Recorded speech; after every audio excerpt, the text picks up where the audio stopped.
Alrighty. Good morning, good evening, or good night, depending on where you are at. Today is just a stream where I'm chilling and shiny hunting to further complete my shiny Pokédex.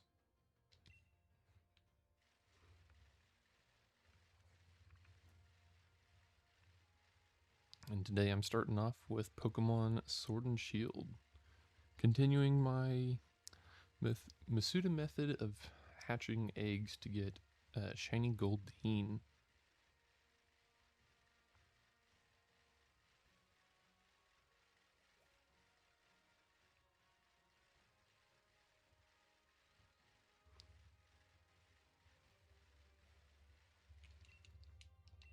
But yeah, that's pretty much it. I'm just gonna hop between a few games here and there. Probably get some Pokemon Legends Arceus and ZA, maybe some Scarlet and Violet.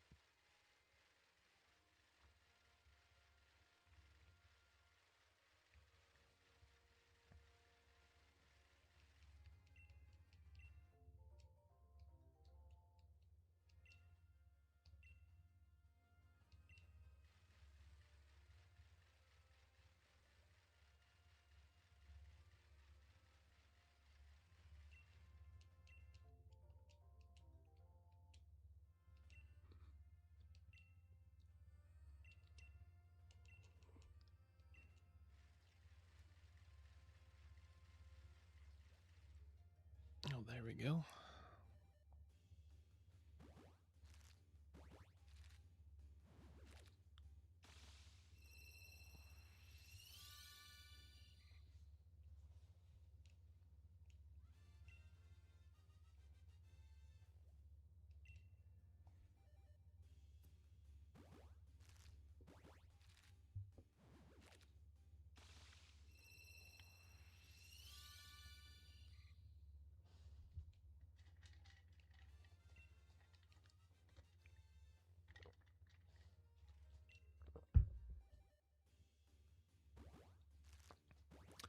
Yeah, still going for the good old fish.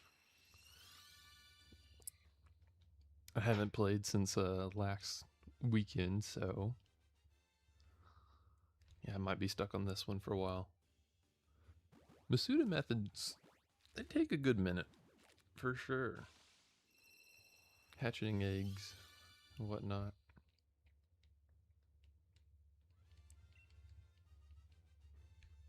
I want to say I was like on the Pokemon Turtonator, if that's how you pronounce it, for like a good month. that took a minute, for sure.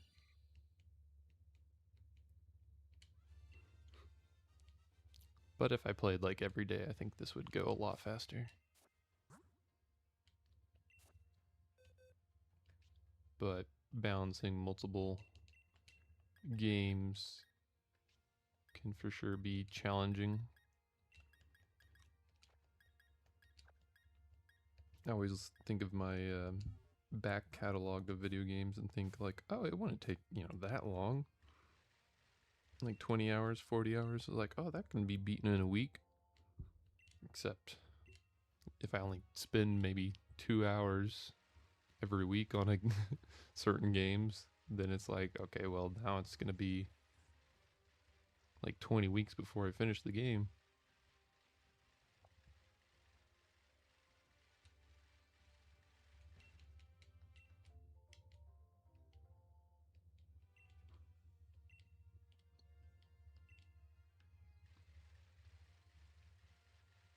I recently just watched Lugwid when he played Lives of P on stream and just completely beat the entire game while streaming. And I was like, man, that's crazy. I mean, that's one way to get you motivated to beat a game. It definitely takes a long time when you go for everything. I always feel bad when people like recommend or like, hey, have you played this game? And I'm like, yeah, I did. I played the first 30 minutes. They're like, oh, did you not like it? No, it's just I have a lot of games that I want to play and I just haven't been able to dedicate all my time for one game. or like all the games, because I'm also really big into achievements. I was just about to talk about that. Yeah, Death Stranding. Ooh, that is a game I would like to platinum. I do own Death Stranding on the PS4 and PS5, so I can definitely do both of those trophies. That game definitely takes a while though. I think I put maybe 5 to 7 hours into it total. So I never even got to see the ending. And I haven't played the second one either.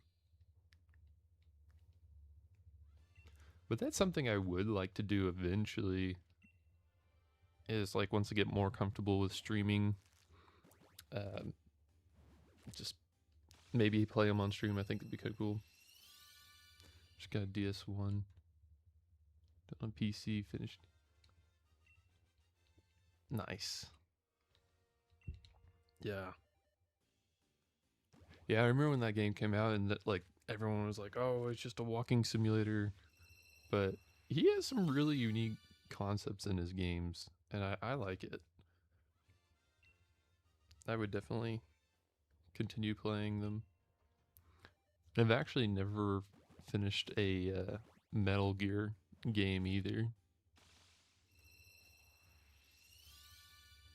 There's too many games out there that I feel like I just haven't experienced.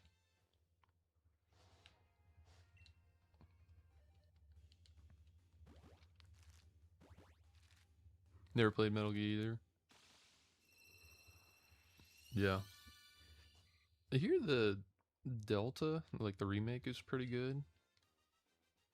So I can definitely, probably, I would get that one if I was going to play any of them. I think that would be a good like entry point in this series. I do like watch the YouTube videos talking about like some of the special mechanics. And one that I find is funny is like apparently like there's a boss in one of the games in the original cartridge. If you just waited, like you enter his battle and then you waited a few actual real days, then the boss dies of old age because you waited too long to encounter him. I think that's pretty funny. But yeah, stuff like that. It's like, what kind of game developer thinks of stuff like that?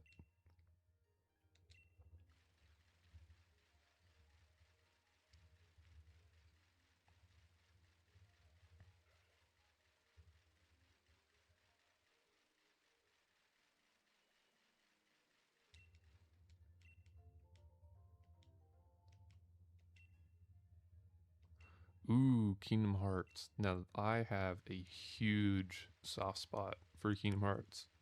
Probably in my top 10 franchises of all time. And I want to say, is it October? They're releasing the PS5 version of the whole Kingdom Hearts series. So I was going to pick that up and play it.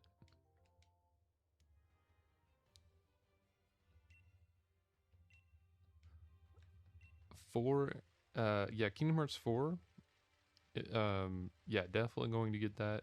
But the anime, I don't know anything about that. What's going on there?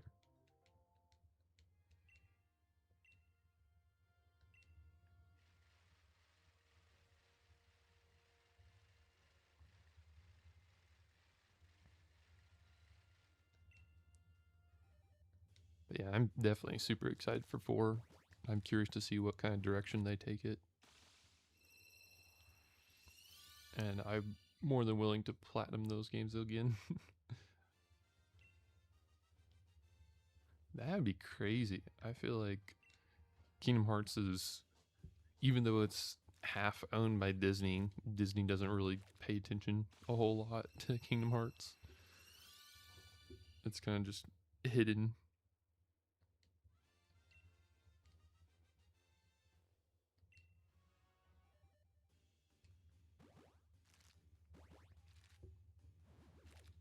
remember when I was much younger, I would I played Kingdom Hearts a lot, and then I went to Disney World thinking that I would find all the different types of Kingdom Hearts merchandise, but I was thoroughly disappointed that they didn't have any.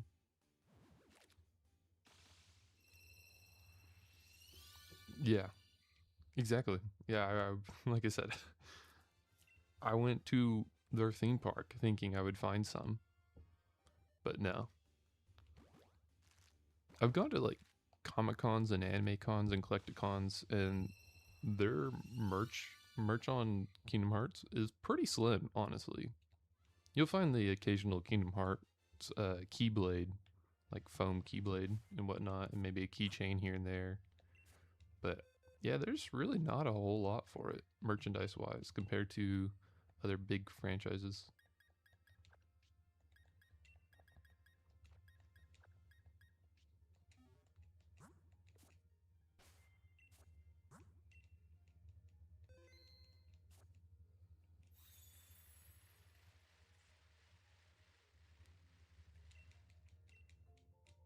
But yeah, I was gonna say, if you're planning on playing Kingdom Hearts, there's gonna be a lot of cutscenes. But if you said you just finished Final Fantasy 10, then you should be used to cutscenes.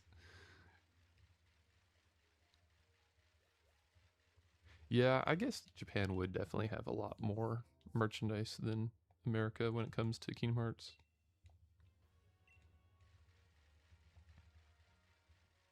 Because like some of my favorite things are the nobodies in the organization from Kingdom Hearts 2. Whenever you get there, and those are like, I would love to have some really good statues of those characters.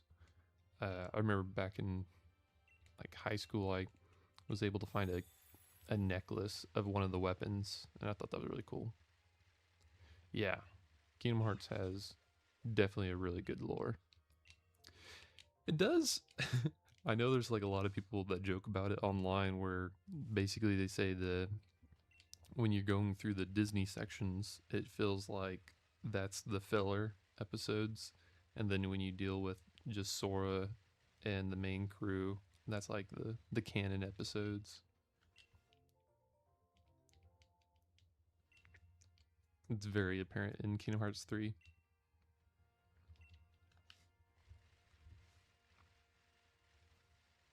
But yeah, that definitely has a soft spot for me. I grew up with Kingdom Hearts 1 and 2 on the PS2.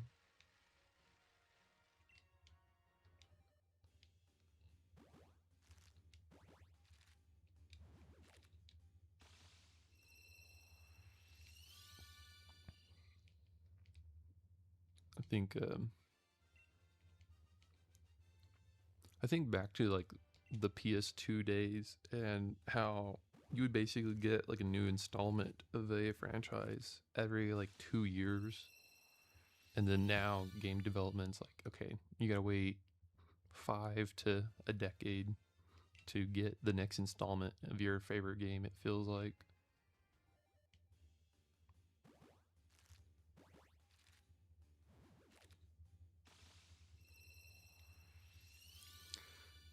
Yeah, yeah. Well, I mean, Kingdom Hearts definitely has the vibe of like there's just so much. I've seen tons of memes of, the crazy guy with all the red strings everywhere, like trying to explain the lore. But like once you dip your toe into it and you finally like embrace it, it's a fantastic series. I will say the gameplay. I'm not the biggest fan of how often they switch up the gameplay style between the games, because Kingdom Hearts 1, 2, and 3 have the best combat. But then when you play any of the spin off titles, for whatever reason, they're like, oh, let's have fun and make a really annoying gimmick of how to play our games than what you're used to. And that's that's always frustrating. Because playing the in between title between 1 and 2, Chain of Memories, has some of the most annoying gameplay mechanics being like a turn-based card game, but yet it's real-time card-based game. And yeah, it's frustrating, especially when you get used to one and you're like, oh, but I love this way of playing, and then it switches up between title to title. I was able to platinum it a couple of years ago in PS4 trophies, but yeah, for sure. Yeah, yeah. I when I got it on the PS2 originally, I could not finish it. I I was so frustrated. But then when I went back to it on the PS4 about like a decade later, I was like, okay, I'm gonna give this a real go, and just sat down, learned the mechanics, and be like, okay, I just have to fully embrace it's not the same game, but it's definitely one of the most grindy ones, especially when it comes to trophy hunting. There's like one trophy where you have to get every single card, and a lot of the cards are very RNG based, and those are rough. RNG trophies for video games. I say that as I'm shiny hunting a Pokemon that's taking me like 500 eggs to hatch, which, oops, I hit the wrong button. Have I hatched this set? No, I have not.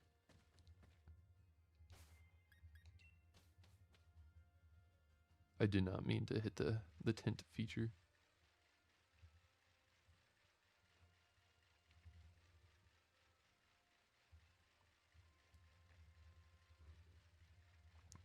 Um, but yeah, Kingdom Hearts is amazing.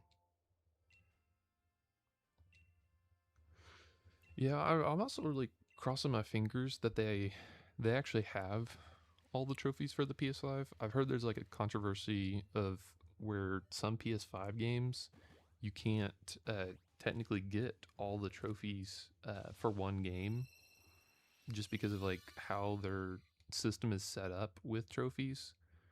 Um, like where PS4 they can like segment the trophies into uh, sections for each game, so you get like multiple platinums for like Kingdom Hearts 1, 2, 3, because it's, you know, those three games, and those three have their individual platinums. But like PS5, if they have a collection of games, sometimes for the most part it has to all be under one trophy list. So the I'm really worried that the collection for the PS5 is going to be like all one platinum.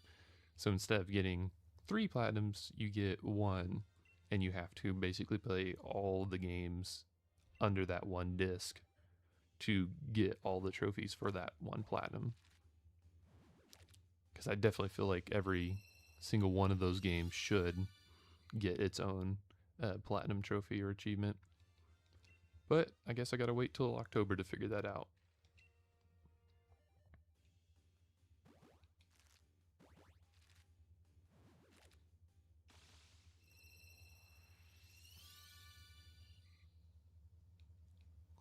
Is it a PS5 or a PS4?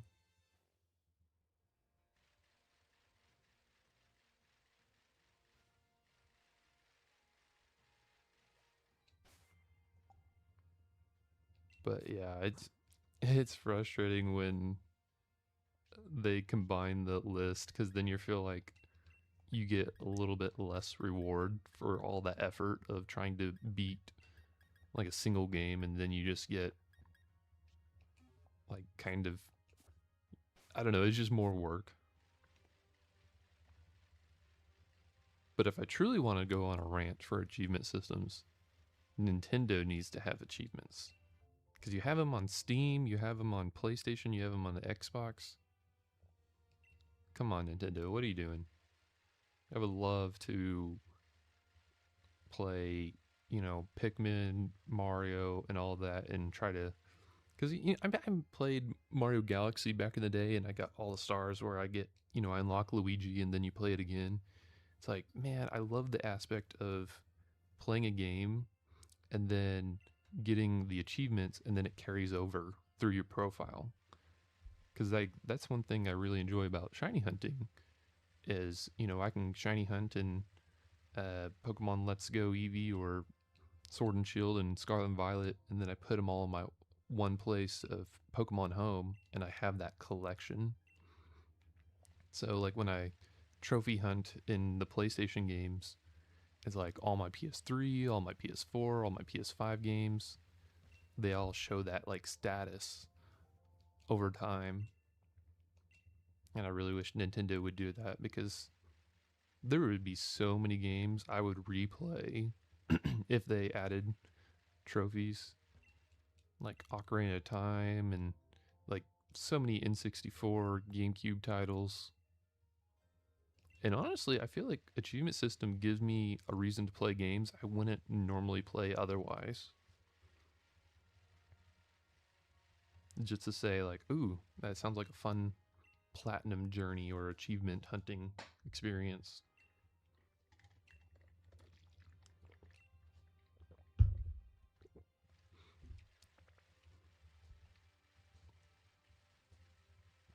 And that's and if you didn't know, that's actually how I got into Minecraft in the first place. Like, you know, what my YouTube channel is pretty much dedicated to currently. I started just playing Minecraft in 2023 as a way just to get the trophies in it. And then I got really addicted to the gameplay as a whole.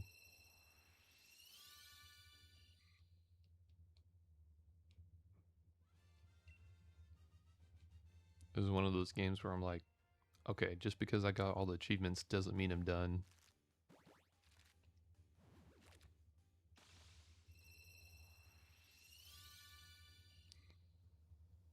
Yeah.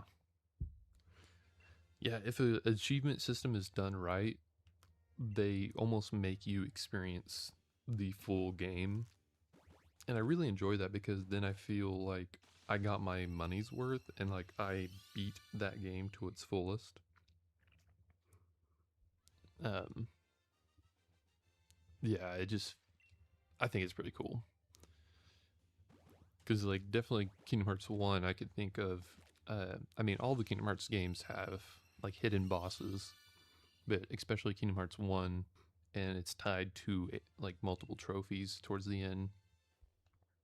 And I feel like most players would either give up or not experience it because like you have to do certain things to trigger it. And so to like unlock the hidden boss, I don't know, it just feels nice having that completion of like, oh yeah, I did everything I could in this game. There are 100% more difficult trophies and platinums out there than others. Like there's almost like an art to it in a way, where some games it feels um like, oh yes, this is a natural progression. This feels nice. It feels complete.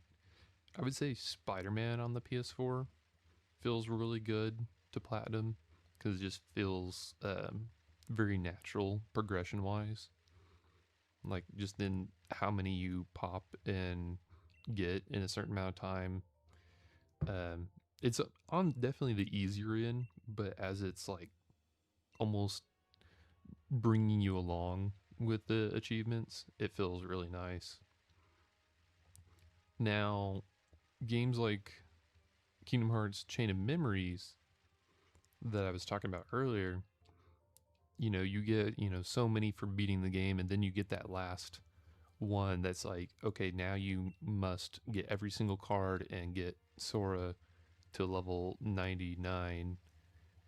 It's like you get all the trophies, and you know, those last two trophies, like you were talking about with Death Stranding, uh, you know, it's like the last two achievements sometimes can take a whole nother playthrough, it feels like, of a game.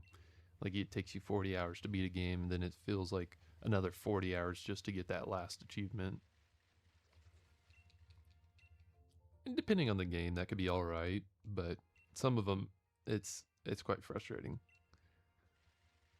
I put my least favorite achievement hunting into three categories: uh, online based trophies, RNG trophies, and difficulty. I think difficulty is probably my favorite out of the three, just because I feel like you can always get better at a game. But RNG is my next least favorite in that tier, because then you're like, okay, now I have no control over like what will happen in that game. And then online trophies, yes, those are my least favorite, because I don't always play a game when they come out. And if the online aspect is dead to a game, then it's like you can't do anything about it. I have uh I I platinum one of my more difficult trophy games that I platinum on the PlayStation was Injustice 2, and there was like 5 online trophies, and I was like, man, this is so difficult because I can't. Some of these online trophies would be so much better if you like could coordinate with someone. So I remember I bought the game again for a coworker that I worked with and say, "Hey, for a weekend, can you play this game with me and help me get these trophies?" And I actually did that and was able to get the platinum, because I was like, "Okay, do this match, do this thing, because this is really hard to actually achieve naturally with someone random on the internet."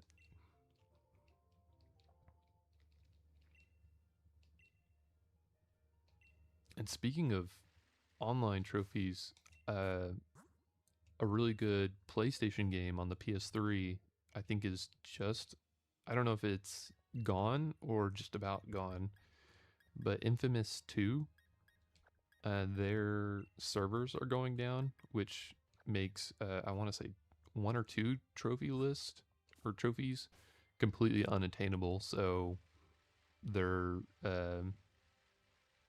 a lot of people are jumping on to the PS3 and trying to platinum Infamous 2 currently, because it's going away.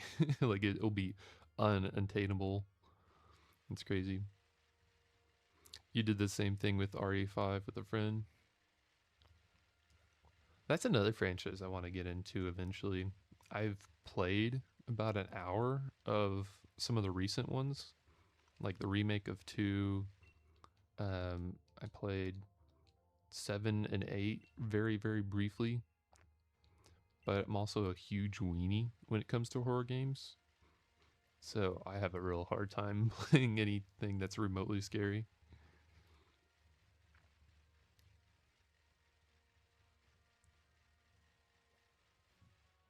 But yeah, online trophies, especially ones that are dedicated to a server, they're the worst. I should play Alien Isolation. I've seen clips. That's utterly terrifying. If I could get popular enough on Twitch or YouTube or whatever where I can just play anything, I will eventually. I mean, that's what my Saturday mornings for me are like with Pokemon, because it's not really tied to my YouTube with my Minecraft. But if I get enough following and people enjoy it, I will play about anything that anyone suggests. But maybe down the road.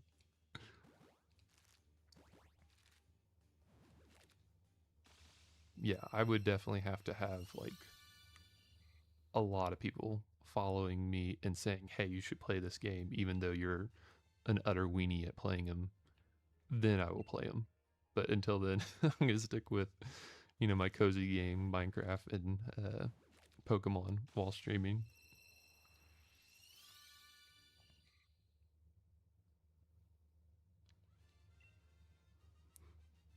And then hopefully, actually, at that point, I mean, this is a plan in the like pretty near future. Um, I do plan on getting a face cam. Um, I got, I've been buying some equipment for that to eventually get that started.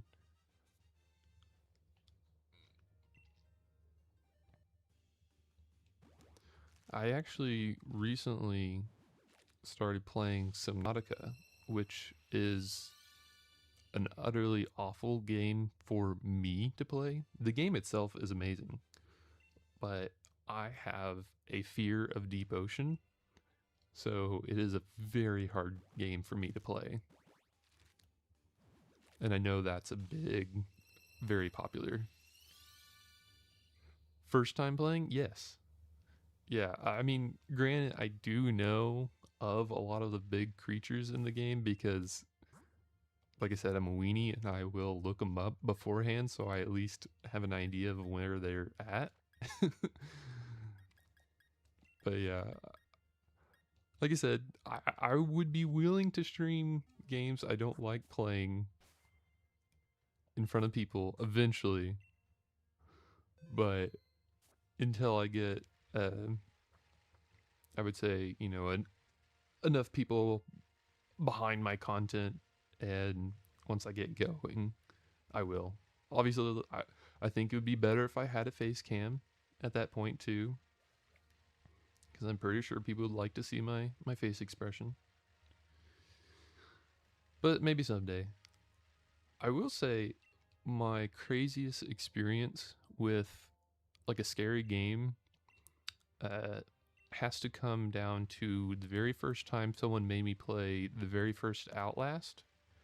And I never played it, but I watched gameplay for the first time of the PT trailer, the Silent Hills. Those were probably two of the most scariest experiences I've ever had watching or playing a video game. I definitely screamed on those two.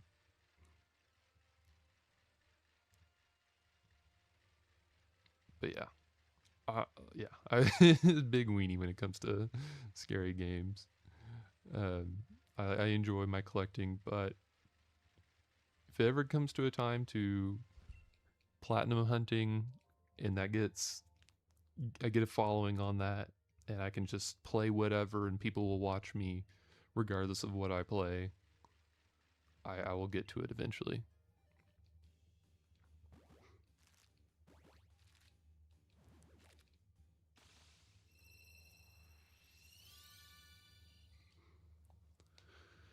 Yeah, yeah. There's actually a good amount of RPG or JRPGs and survival craft games that I want to get into. Speaking of like still the kind of like creepy horror aspect games, I always wanted to play The Forest, but I also very nervous to play that one. But I know that's kind of like a somewhat of a survival craft style game. And then JRPGs, uh, I want to finish Persona 5 at some point. Because I have both Persona 5 and Persona 5 Royal. Honestly, I want to play all the major Persona games, but they're long. It takes so much time, and they're not an easy like hop in, just play for a short amount of time games. Although I feel like that's kind of like any JRPG game. It's not a casual hop in, play for a couple minutes. But yeah, The Forest, that's on a list of games I'll definitely play at some point. And I actually have not seen a whole lot of footage of that game, so that one would surprise me a little bit more than like Subnautica.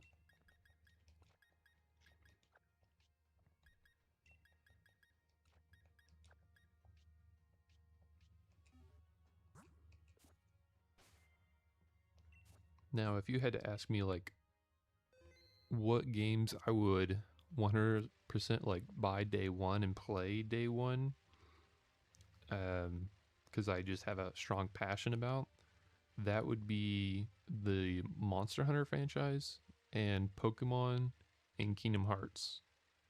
Those are definitely anything those companies come out with, I'll be playing day one.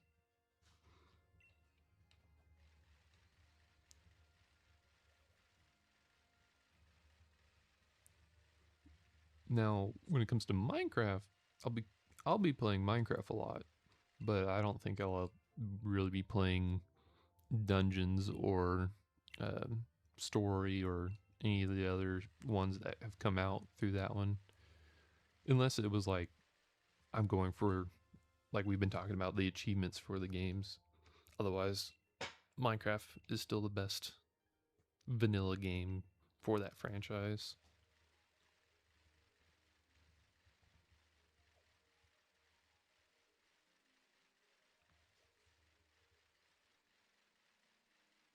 Yeah. Now, I will rant about Minecraft Dungeons.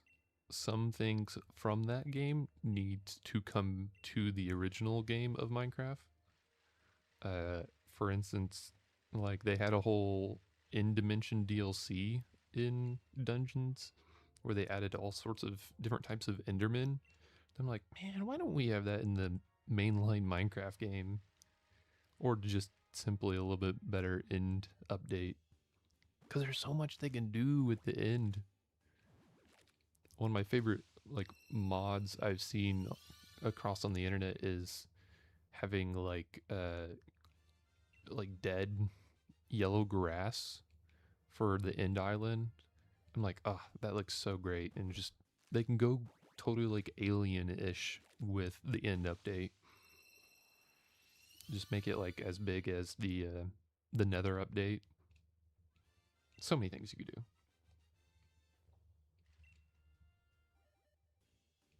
Also, since it's like literally the end of the game, they could probably have like a secret boss, like you know how we have the Wither and the Warden and the Guardian. Like after the Ender Dragon, what could you do? I think there's something they can definitely do. And then if they do that, they give Kai and Speed another reason to play Minecraft again. I watched that this past week, and that was an utter train wreck, but also entertaining here and there.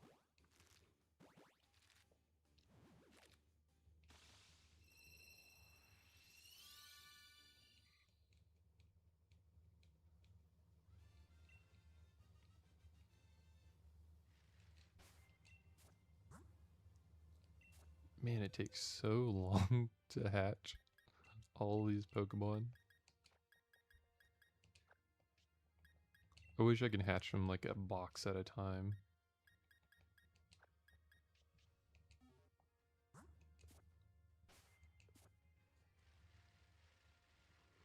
But in a little while, we'll switch over to one of the other Pokemon games, and we'll probably get a shiny a lot faster than I will in Sword and Shield.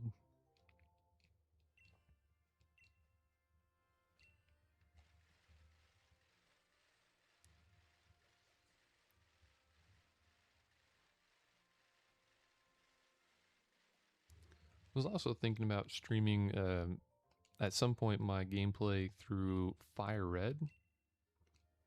I think I have Fire Red or Leaf Green. I can't remember which one I actually have. But I think that's the only current legitimate way to get Shiny Deoxys on the DS or on the Switch. Because you can't play the DS. Also, I think they broke the news that when it comes to shiny hunting Pokemon, the Pokemon Bank is going to be closing next year, where you can't transfer Pokemon to your Switch anymore. So Switch is going to be the only way to play Pokemon and bring them up to modern games in the next year. So that's unfortunate. So there's actually going to be like a couple Pokemon that are completely exclusive to like you can no longer get them, and there's going to be a lot more shiny Pokemon that are like no longer able to be attained. Yeah, yeah, it's unfortunate for sure. I did hear there's an exciting rumor. I think it's honestly a business move, which it makes sense. I mean, if you're in the business of making money with Pokemon, it makes sense to take away, you know, your DS games and then resell them. But I heard that the rumor is Pokemon Emerald, Ruby, and Sapphire are going to be brought on the Switch as a digital game to buy, which is exciting, but you know, at the same time, disappointing that they're taking that option away from the previous installment. Like you, like the whole thread of digital games. It's a, you know, it's a big controversy of taking away the physical media for the convenience of digital. I definitely fall in the trap of buying everything digital. It's just so convenient. But I am really disappointed that you no longer have that option.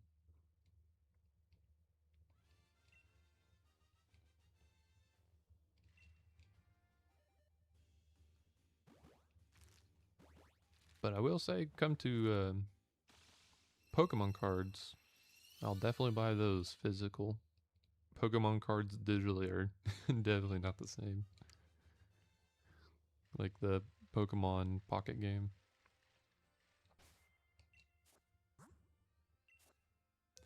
Yeah, that I would absolutely agree with that. That is probably my number one reason why I don't buy physical anymore. Because I think my last two major physical games that I bought, I haven't played a whole lot, mainly due to the fact that I have to get up from my couch bed or wherever I'm at and have to manually take out the disc just to switch it out to play the next game. Because, like, I mean, even on the Switch right here, or like I'm about to, once I finish off this box, I'll probably switch to another Pokemon game. That's so much easier than I would literally have to um, either grab my Switch and take out the cartridge and put it into the new one. I mean, it's not a terrible thing, but man, out of convenience and laziness, yeah, it's really easy.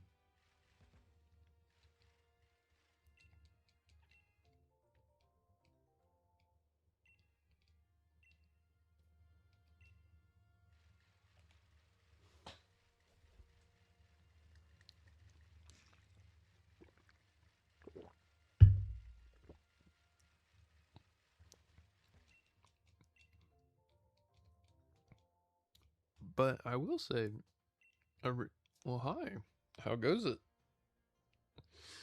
Our first YouTube chatter. We're just talking about video games while I'm shiny hunting.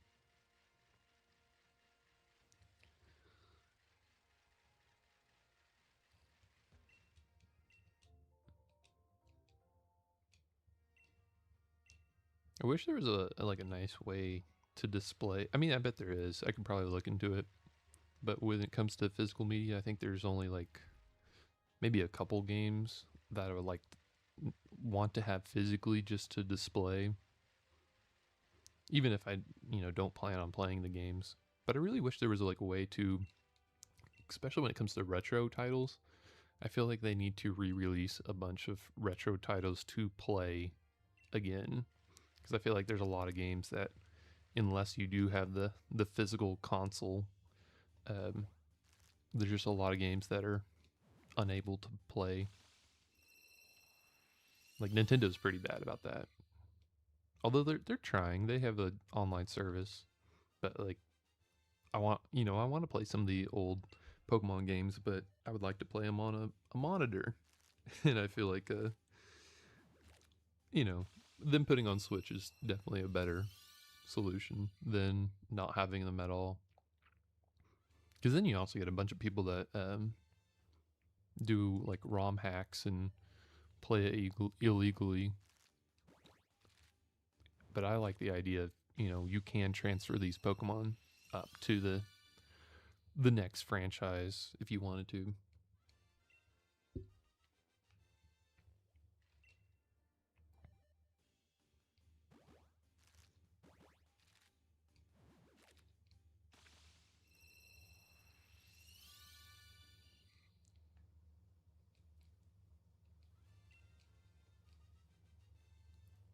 How many more of these Goldines do I have?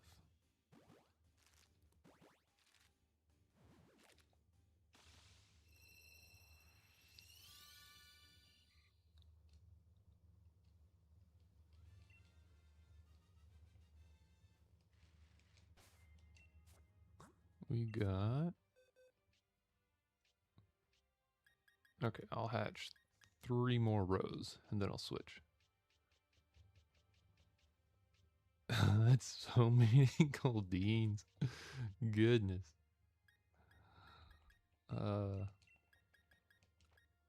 Although, I don't think I'm at past full odds yet, or like my shiny charm odds with the Masuda method. Still think I have like what? I think you gotta get basically 20 boxes to get to 512. I don't know the math off the top of my head. But yeah, essentially a lot. It definitely takes a ton to even get to the full shiny charm odds.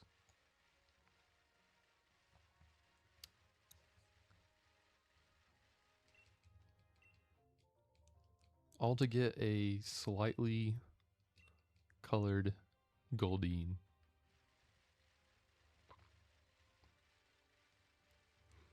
But, you know, the some shinies have some really good ones, and some of them have terrible color changes. I would argue Goldine has a pretty bad one. Like any of them that just slightly change are kind of lame. But ones like, I saw them running around, but the Galarian Zangoose, yeah, I think that's how you pronounce it. I'm terrible with Pokemon names. That shiny is an absolute amazing one. Being like black and white to changing to almost like it's like a toothpaste colored one, being bright neon blue and pink. It might not be like everyone's favorite colors, but I love when a Pokemon dramatically changes in its shiny form.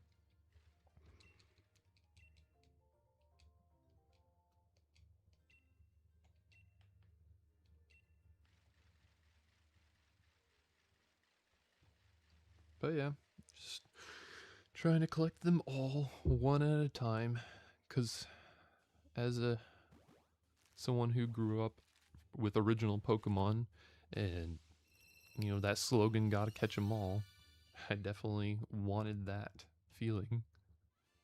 Shiny Rayquaza and Metagross. Oh, absolutely. Black Shiny Rayquaza is top tier. Uh, I've been collecting actually Pokemon figurines.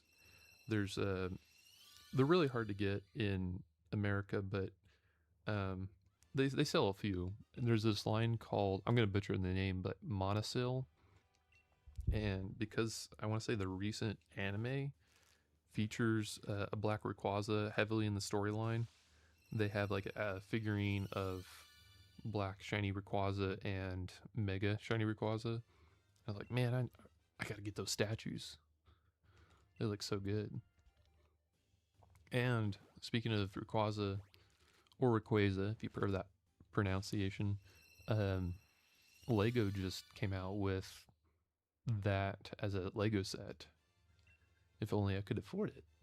Lego's so expensive nowadays. But yeah, it's really cool having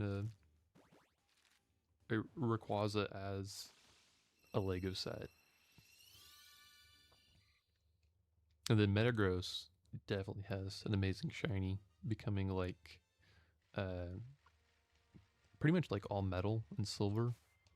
And then it's like Mega, I want to say, has like blue on its little cross thing.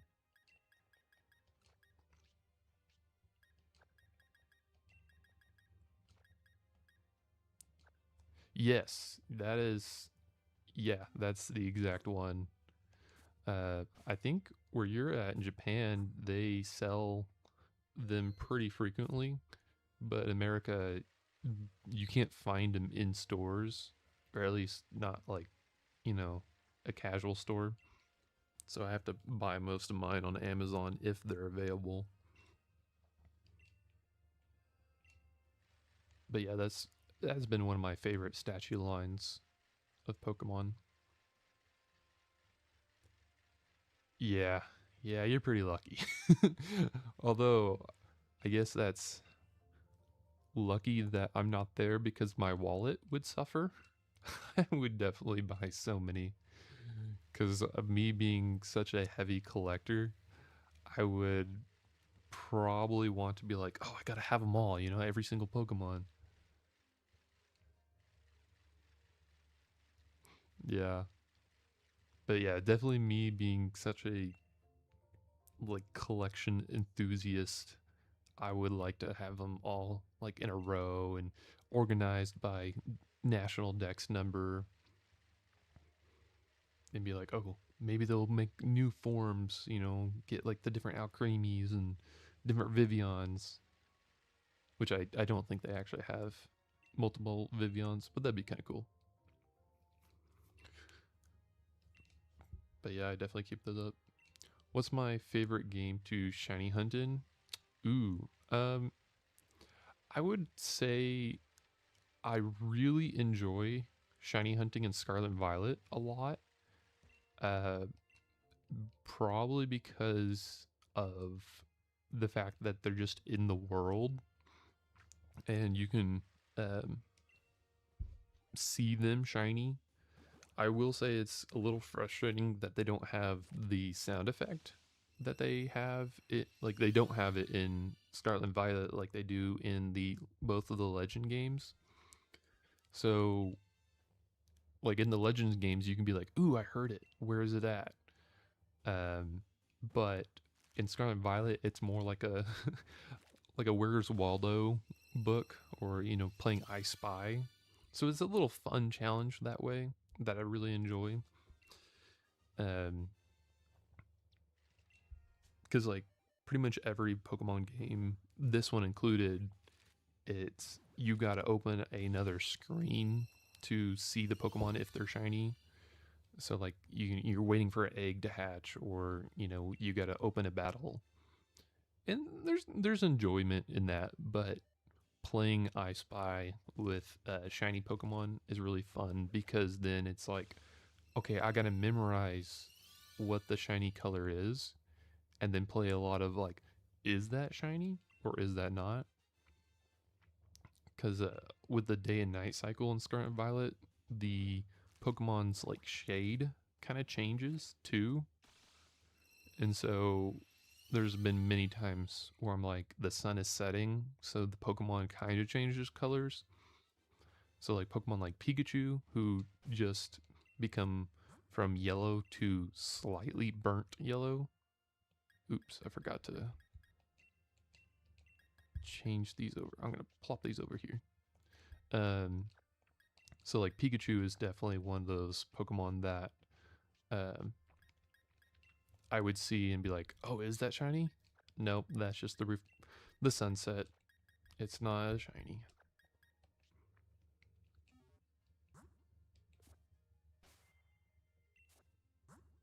Yes, I tried not to think of how many shinies I've missed in Scarlet and Violet because I'm pretty sure there's plenty. Because like right here, that Pokemon, it could be shiny, and I wouldn't know until I hit it. Um, but yeah, I just really enjoy the aspect of um, being able to just see them naturally out in the overworld. And I think that's kind of like what they're trying to do from now on. Because I want to say the last four mainline games featured that, being Let's Go, Scarlet and Violet, Legends Arceus, and Legends ZA. So I really like that aspect of it. Although I will say, as fun as it is to do a little I Spy and try to get them in Scarlet and Violet, I hope they bring the sparkle noise in Gen 10 because that's also another fun aspect of it.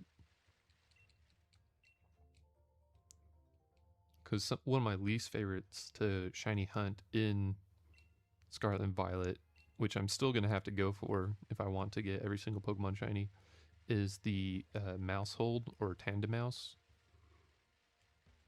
That Pokemon being super small and only changing its tummy from blue to a very, very light yellow is like almost impossible to actually see.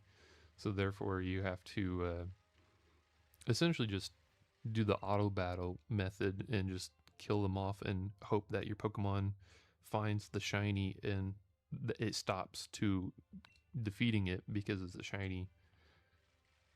Yeah, those are challenging.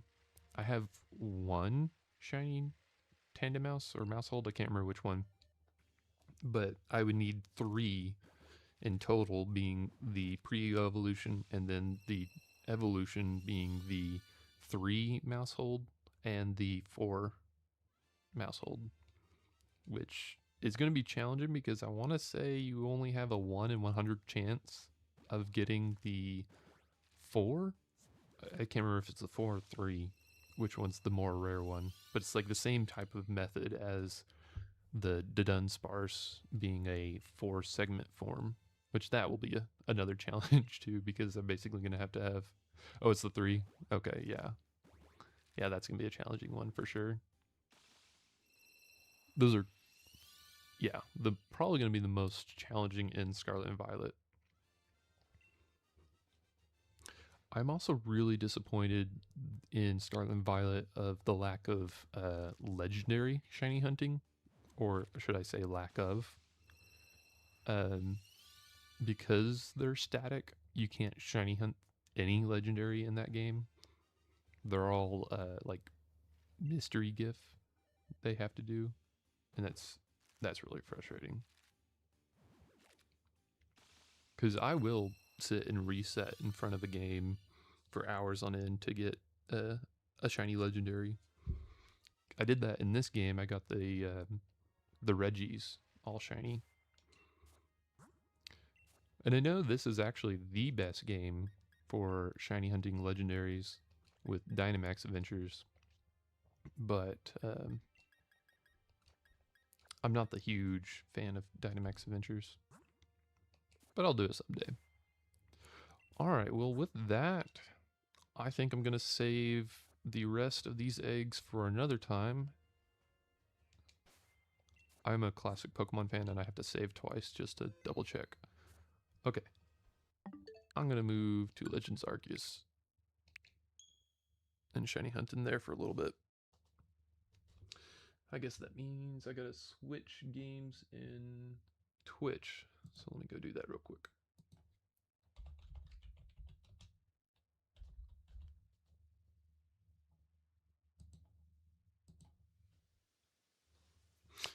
I finally figured out how to switch in Twitch via OBS.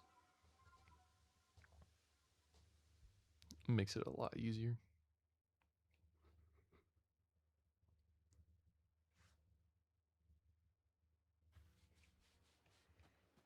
Okay.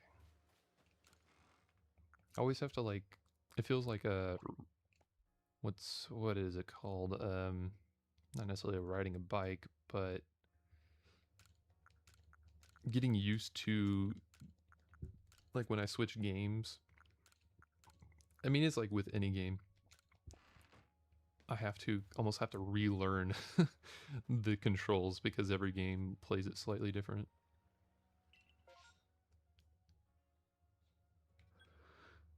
Yes, I would love to shiny hunt in the DS games, but because I want to bring everything into Pokemon Home, I've kind of written off all DS games due to them no longer really being, like in a year's time, no longer being able to be transferred over. So I've just written them off. Not that they're bad games, it's just like the convenience of the Switch. But yeah, I've heard the Wormholes has been one of the best shiny hunting legendaries. if they ever decide to bring it back like they're bringing um, the other games, like whatchamacallit, Ruby, Sapphire, and Emerald, if they eventually bring Switch games back on the Switch, I'll definitely play those.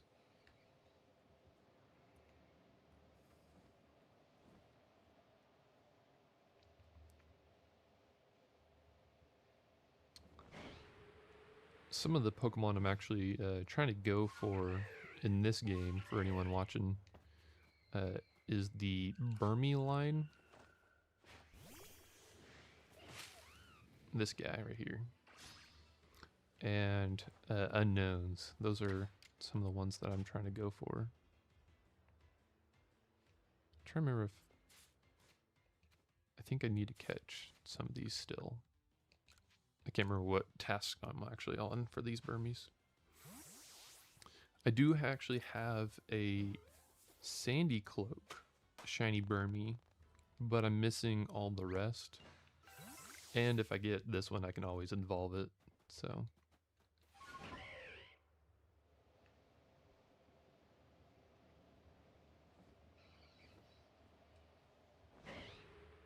I feel like I have the best luck with this particular Burmy in this area because the trees shake more often.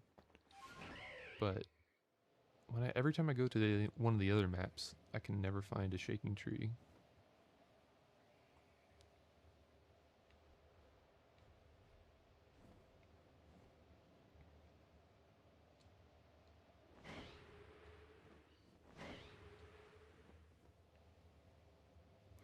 I will also admit I will sometimes shiny hunt a Pokemon in its easiest way. Not in like a glitch, but I will take the easiest route to shiny hunt a certain Pokemon just because trying to get every single Pokemon shiny in itself is a, a very long grind.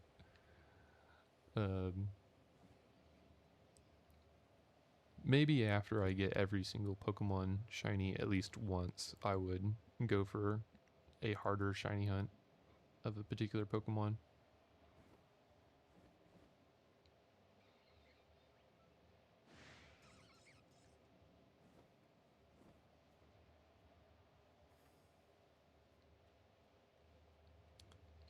Carnivine is also another Pokemon I need shiny.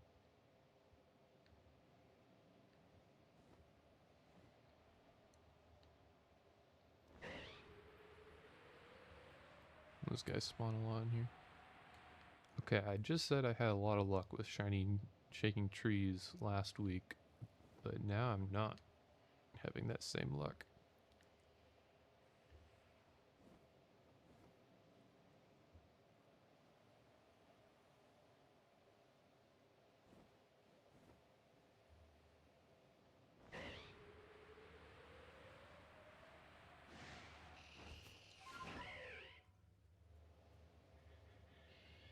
Oh, there was one.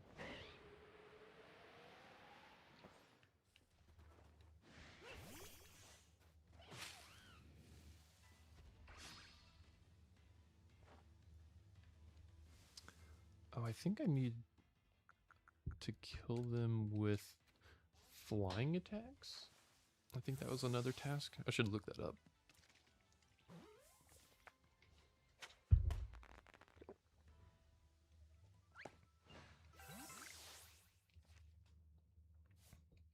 Oh, goodness.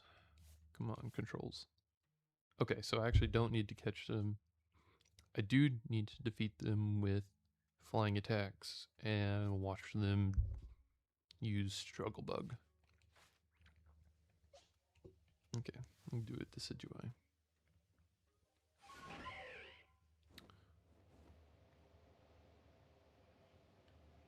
So in this game, I really enjoyed like the Hisuian forms of Pokemon because I just pulled up the Hisuian Decidueye. But I was a little disappointed with Legend ZA not bringing any new forms of Pokemon. I mean, they did bring a bunch of new mega evolutions, which is absolutely amazing, and I love that. But I fear mega evolutions are like a one-time deal. At least they were back in the day. So it's a lot harder to have, like, for me who likes to collect Pokemon and to have them like show off in Pokemon Home. Mega evolutions are temporary, so you really can't just like place them in Pokemon Home and see it. So, um, yeah, I wish there was more new forms in the new game.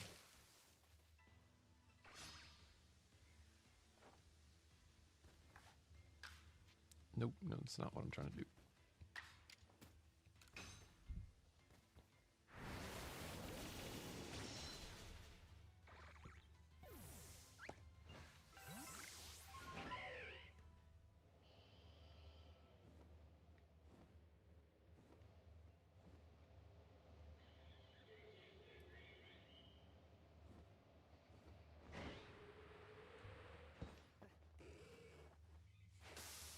That was the wrong button.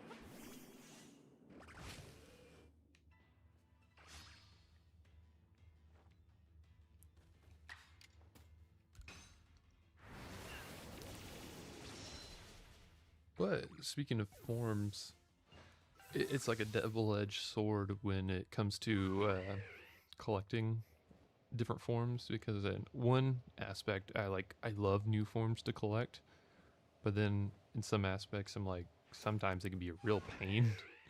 Because like, one, I'm pretty glad I don't have to, it doesn't show up in Pokemon Home. Is, I think I was talking about this last week, but Arceus, because in game when you give him a different plate, actually I can show it off for a second. Let me get to a spot where there's not a lot of Pokemon, or at least not a lot of aggressive Pokemon.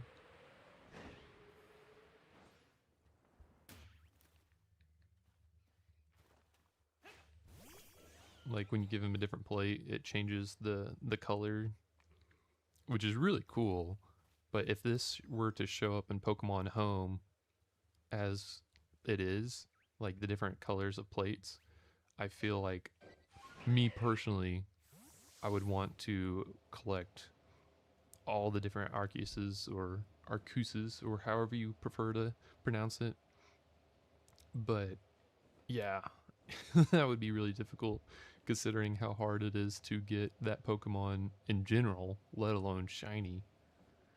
Because just to get the Pokemon in this game, you literally have to pretty much do everything. And then it's like the final boss, which is really cool. It's also really fun. But if you were trying to do that 26 or 27 times to get all the different forms of it, that would be a, a huge slog, a huge grind to get, basically beat this game to its fullest almost 30 times over, and then do it again to get its shiny form. Because its shiny form, I think the only legit way to get it currently is to beat this game and with the save data, and then go to BDSP, and then shiny hunt it at full odds there, which is a lot. It's definitely a lot to get a shiny Arceus in these games. Part of me is like, that's warranted because it's like considered the god Pokemon in the franchise, but still, definitely a high order to get that Pokemon shiny. But at least you can get that Pokemon shiny. Victini is still shiny locked.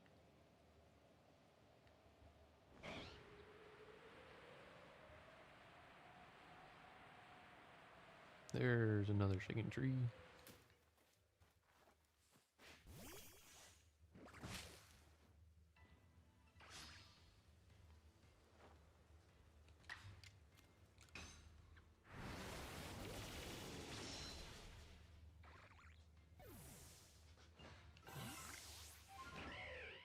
Okay, we have 9 more to complete this task.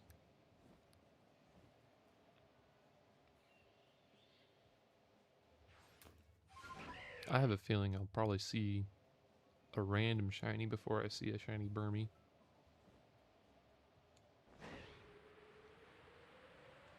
Alright, I think that's pretty much all the shaking trees. I'll go to a new area to respawn the map.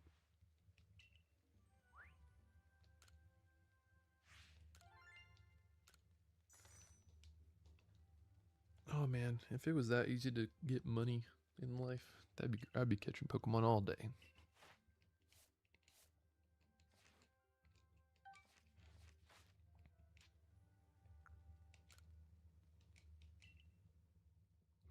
Although, wouldn't it be a little terrifying if Pokemon existed in real life? Just just how big like a Well-Lord and Onyx are. I feel like that would be a little scary.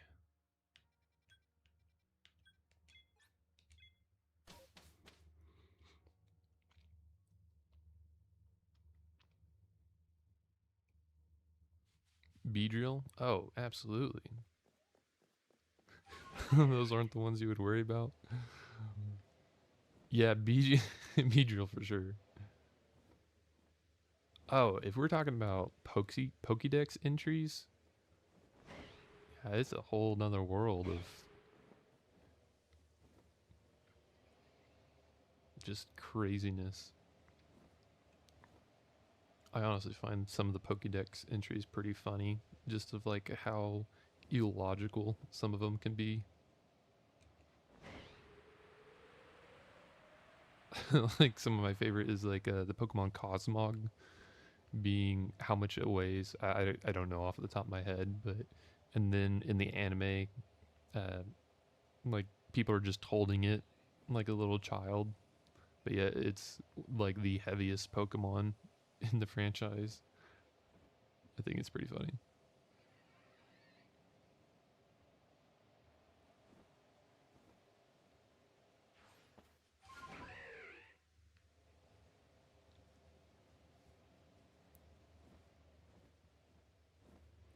Yeah, that is a great question. Yeah, and especially like if you were to treat Pokemon like pets in a way, like you wouldn't want to pet that pet, you know? That would be utterly terrifying. Uh, I like, like Pokemon card art. They sometimes like show Pokemon like in people's houses and how they would be. Like there's some that are like Ralts and Gardevoir. I think there was like at a recent Pokemon card, um, like them just being like almost like a household um, pet. And I'm just thinking, imagine having a Marcargo or any of those like extreme fire Pokemon, just how much of like a house hazard that would be. Constantly have to, or like just a basic Charmander. Its tail's on fire, just constantly. It, you wouldn't want that in your house.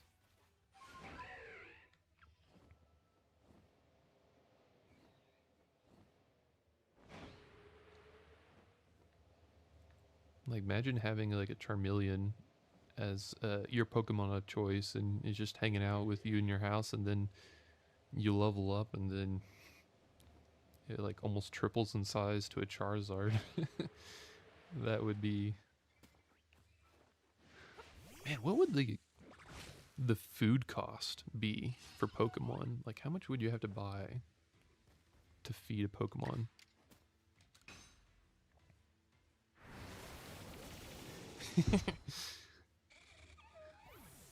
I actually started with a Squirtle, so I'm a Squirtle fanboy. But don't get me wrong, I love Charizard, but Squirtle was definitely one of my favorites in the beginning.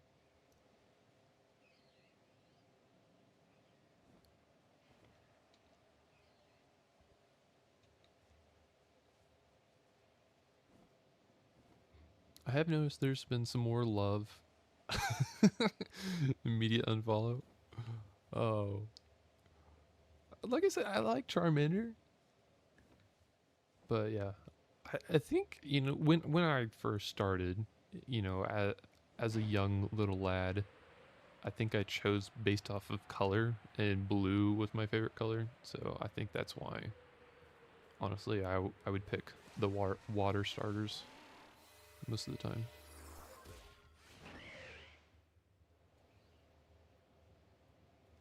Oh, there's a shaking tree.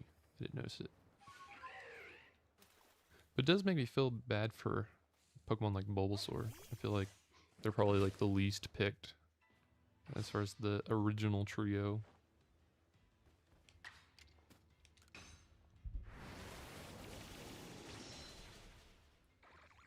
I always think it's funny because, like that's always a hot button topic when a new game comes out.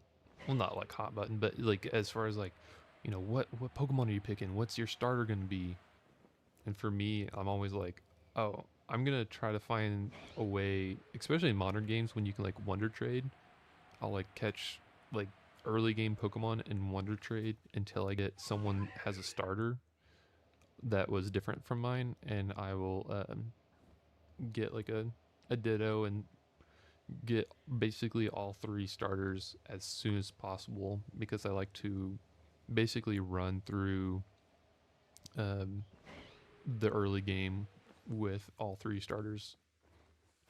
So for me, most of my choices is like I'm gonna try to get all three in it every beginning game.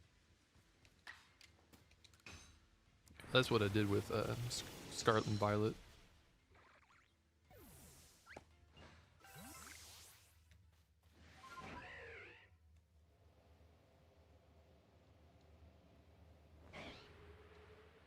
Because I have a real hard time picking favorites. I like so many different Pokemon for so many different reasons.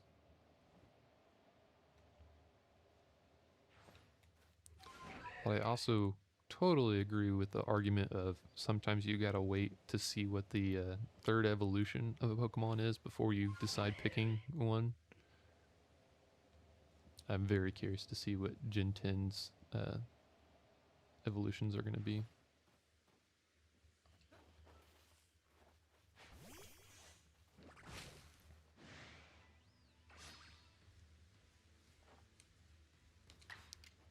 We've been getting a lot of decent tree shakes in this map. That's good.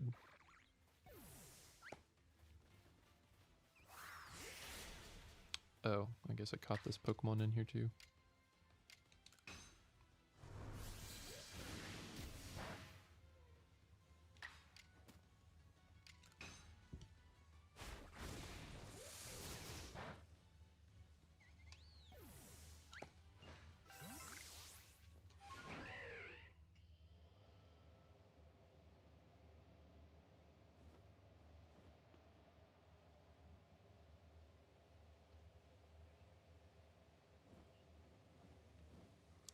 What do I think the last evolutions for the starters of Gen 10 will look like? Ooh, that's a good question. I've seen a lot of fan art of like, what people think they will look like. Those are always enjoyable. Generally wrong most of the time, but always fun to speculate. Um, if I can remember off the top of my head, I want to say, is it Pombon? Is that how you pronounce the fire dog? I've seen memes of it like turns into the dog from Undertale, and it's just like kind of like an Arcanine clone. And I think that'd be pretty great. Honestly, if it just gets bigger and floofier, that would be a-okay with me. I am also in the camp of I'm not the biggest fan of going from all fours to standing up. I think we have a little too much humanoid starter Pokemon. Because like Gen 8 definitely had a little bit too much of the humanoid aspect of third evolution. Inteleon, that was too much. I liked what they did, having like European like famous inspiration, I want to say, being like James Bond and a soccer player and a drummer. But I don't know. I like my Pokemon to be more animal-like than humanite. Sometimes it fits, but sometimes it's a little weird. So yeah, if the fire starter can stay looking like a cute little dog, that'd be nice.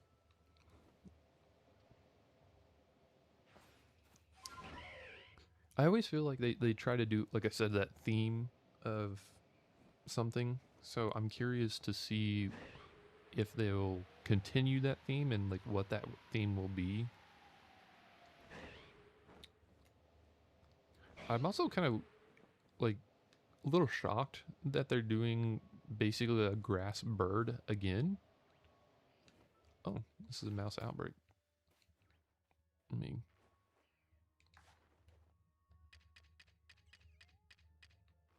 see if I can get a shiny Pimple up. If I could hit anything.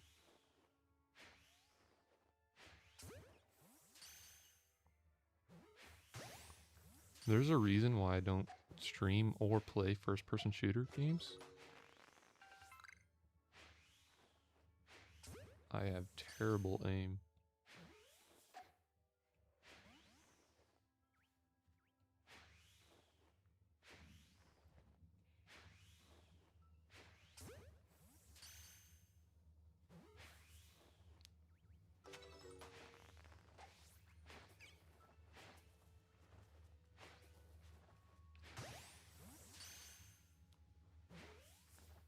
I also want to say this game has like a unique mechanic of all the Pokeballs in this game have a different like throw to it, where like these little the feather balls, they actually like fly slightly above the target and they go farther. That's why I use these the most,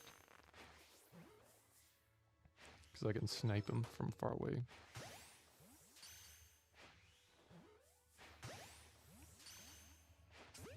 So I definitely don't like the heavy balls. I forgot what they're called.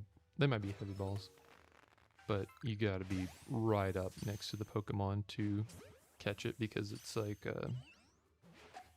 doesn't go anywhere.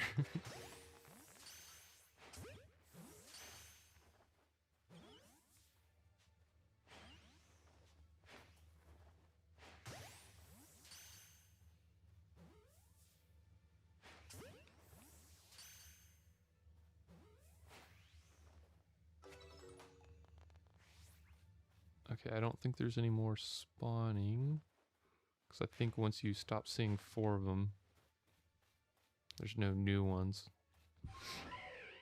Well, no shinies there.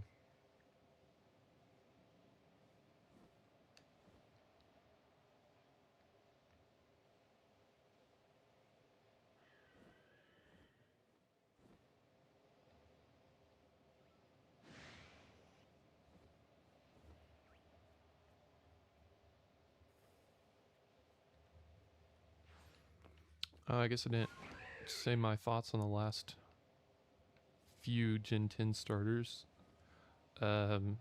So yeah, I was kind of shocked that they did another grass bird starter, because Rowlet exists.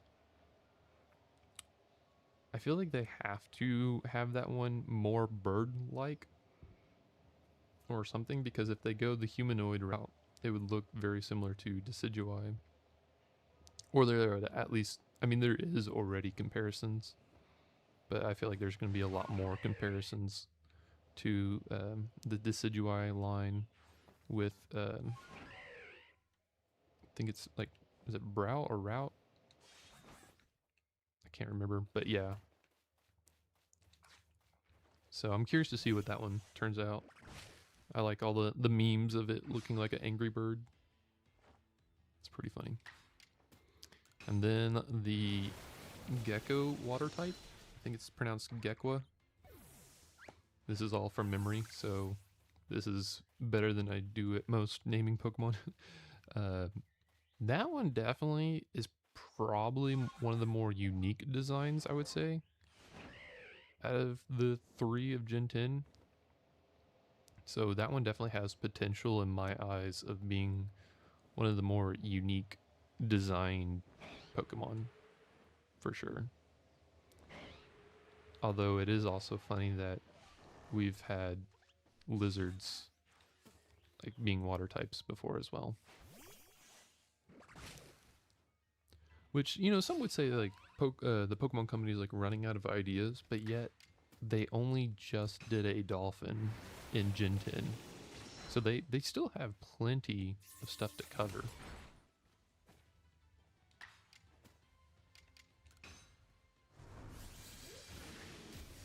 Although off the top of my head, I don't know what other like creatures or animals they still have yet to do. But when it comes to inanimate objects, they can pretty much do anything. They got swords and keys. Yeah, there's a lot they can do. Which I feel like some of those designs work, but some of them don't.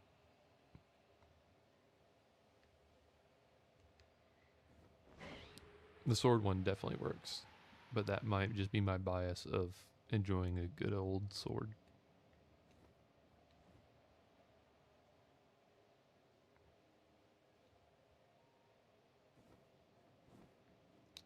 I think that was pretty much the whole map. That was it for Shaking Trees.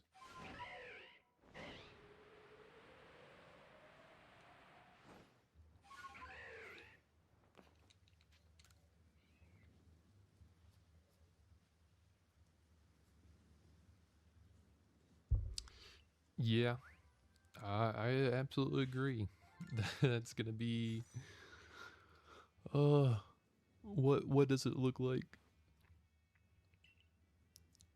Because I remember, uh, I feel like it comes this way. Like I eventually enjoy every Pokemon once I get used to it, but there's a lot of times where I'm like, ooh, my first impressions are always like, ooh, okay, that's something to get used to. Um, I'm trying to remember which one was. I want to say it was either Gen 7, like seeing was Popular Gen 7? I think it was. But seeing that one compared to Decidueye, I was like, okay, that one's obvious for me. I have not done this area yet. But yeah, I'm very intrigued. I'm also very intrigued or curious of when Gen 10 will come out because we just have a 2027 so far, and that could be, you know, like springtime, March, or it could be like how most games come and fall into November season, so that's like more than a year away. Like, yeah, year and a few months. So we have plenty of time to wait to that. Or if it's in the springtime in March, you know, like that's less than a year, and that's exciting. Granted, I want them to have a polished game rather than a rushed game, but I'm always ready to play a brand new Pokemon game.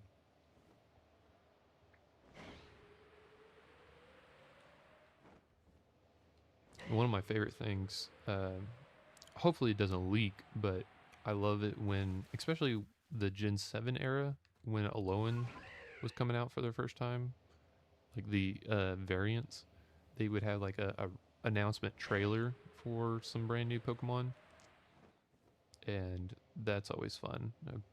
Giving like just a little sprinkle of what new Pokemon are coming.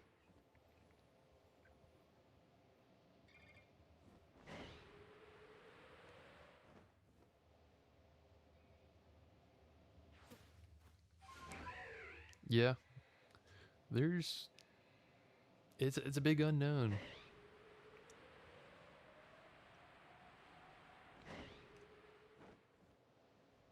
Although I feel like there's a few things you can be very certain about. Like there's probably almost a guaranteed DLC that's gonna come out with that.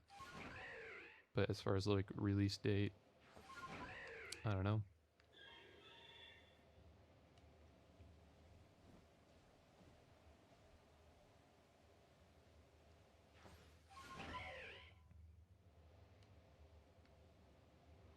It would be really cool. I mean, depending on time, I doubt it, but it would be really cool if I could complete my shiny Pokédex by that point. I just feel like the legendaries are probably going to take me the longest, and probably some of those like really obscure forms, like the mouse hold I mentioned earlier. But I do think I could probably get maybe Generation 9 or 1. Pretty much get like every Pokemon shiny by then. Because those are the ones that I have like the most shiny Pokemon in.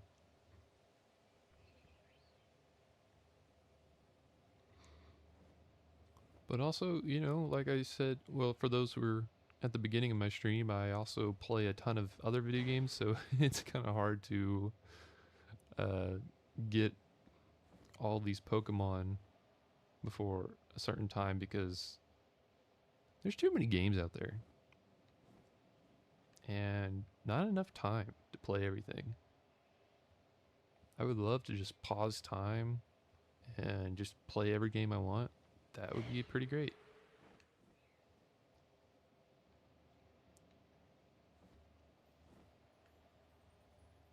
Now, playing video games as a career would be also pretty amazing because work definitely takes up a big chunk of time of my week.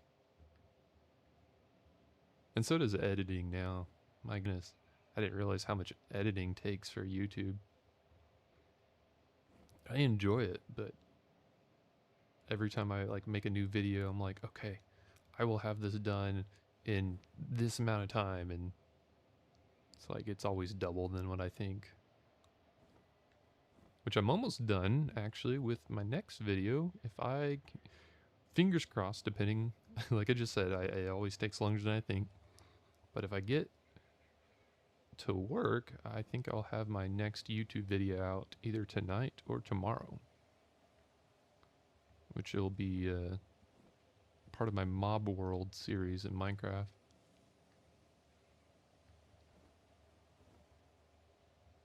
And then after that, I'll work on my Forever World series.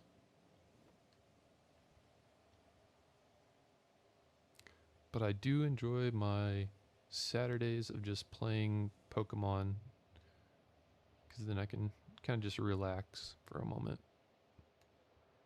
And holy cow, there has not been a single... This is what I'm saying. This area is terrible when it comes to shaking trees. And then I complain, and then there's one. Works every time.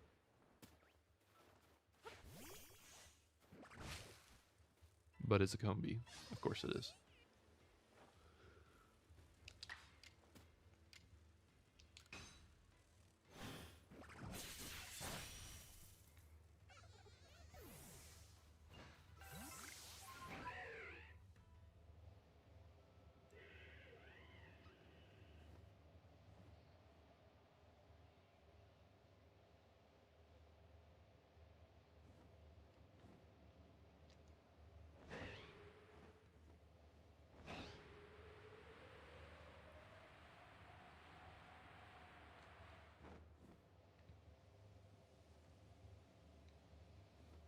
Oh, cool. We got another one already.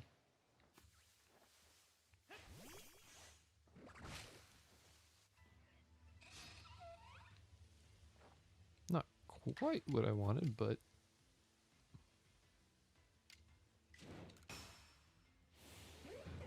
I'll take it.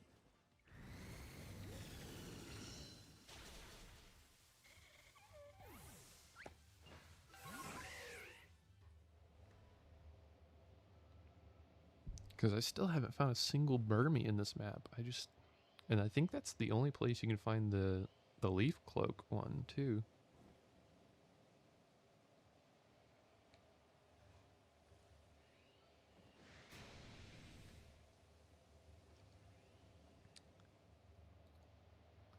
So speaking back on Generation 10 of Pokemon, there's a few Pokemon that I'm kind of hope they include, like as returning Pokemon, because there's a few of them that are pretty difficult to shiny hunt in modern games.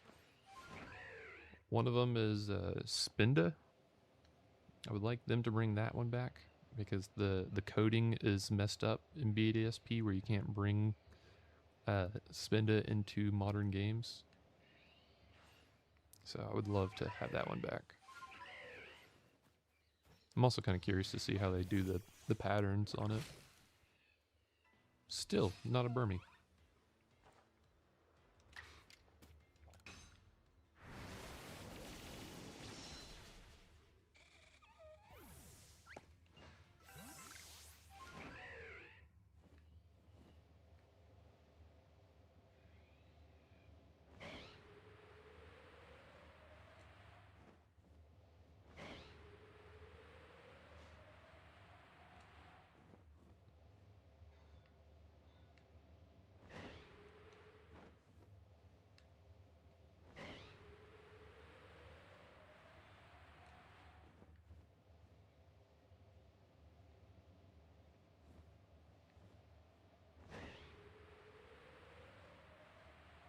Yeah, I think this is officially the worst area to shiny hunt shaking tree Pokemon.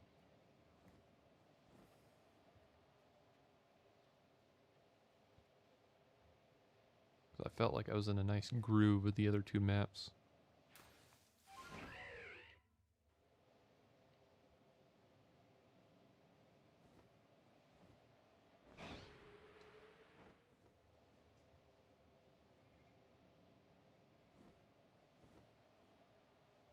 Well, I don't want to end up totally empty-handed, so I think I might want to just spam the maps in general and just look for some shinies before I switch on to another Pokemon game.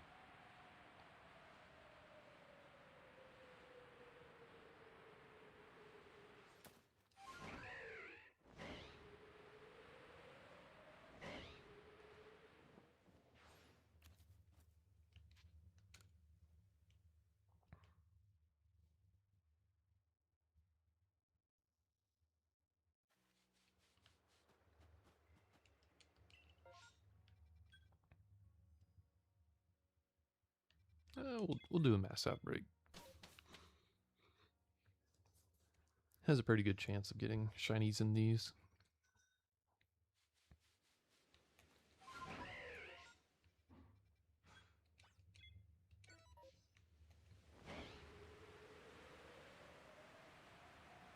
Although I kind of want to get the ones I'm looking for. I've learned if you get too close to the Pokemon... What is that? Mime Junior? Okay, I do have that Pokemon. Because like if it shows up on your map, I think you only get like basically 3 chances to look at Pokemon, and then the rain dies down a lot faster. So if you're able to like spot them before you trigger them on the map... I do not have a Wurmple, so I do want to try this one.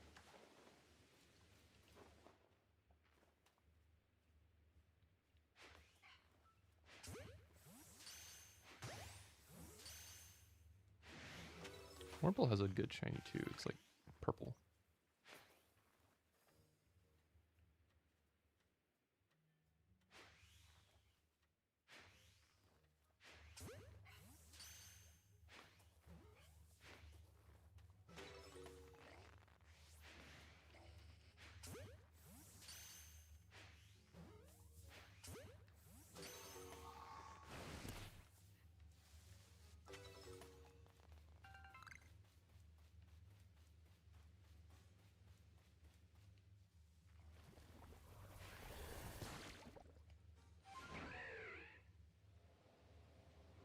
I wish this game had the auto battle feature like Scarlet and Violet. That way I can just take off a Pokemon on the map that I don't want. Because this, is it Silcoon? Cascoon? Been kind of annoying.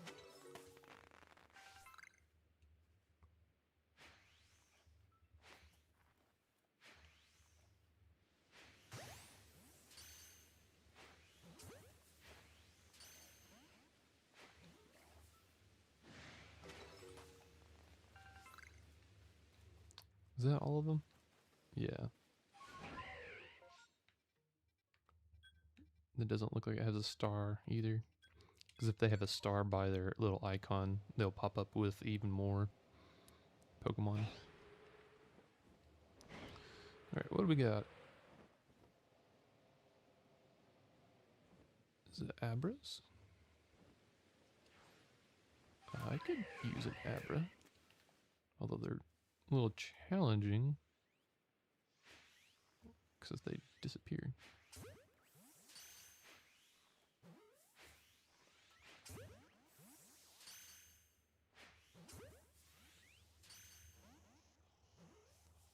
And you only got one chance to catch them too. But that's like every Pokemon game with Abra.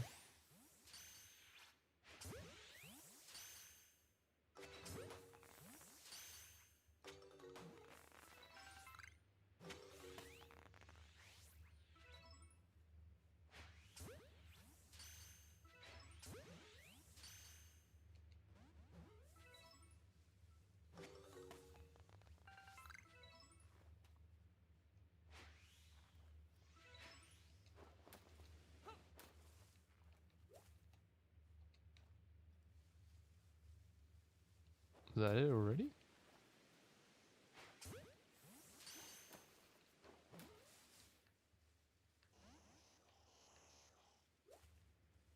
Oh goodness, that was a fast one.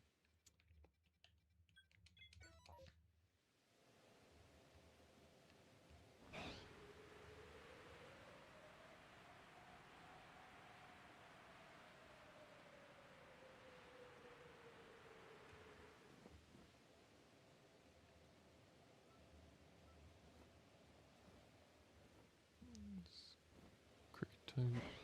Actually, I don't know off the top of my head if I have this one shiny or not. I'll go for it regardless.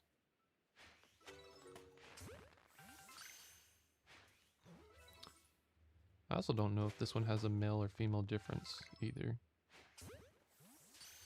So I am trying to get all the variants.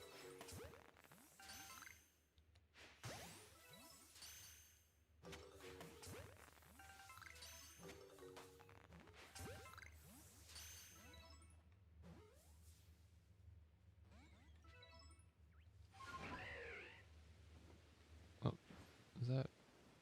Okay, I think there's actually still 4 left.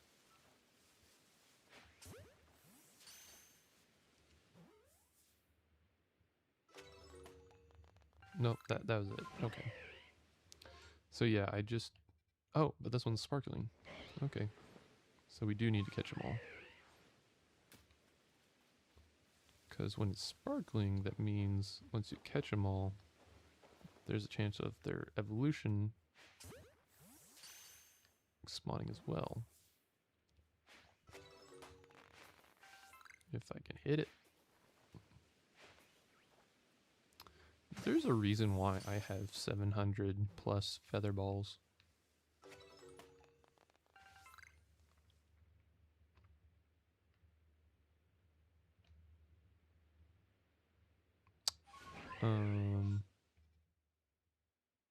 Okay, I guess I was wrong. I thought more would come after I caught them all. Or it might be just be a chance, I'm not sure.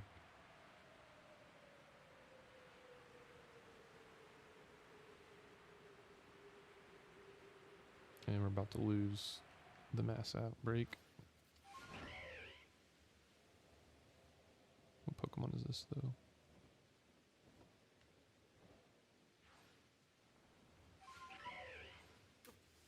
Oh, that's kind of cool.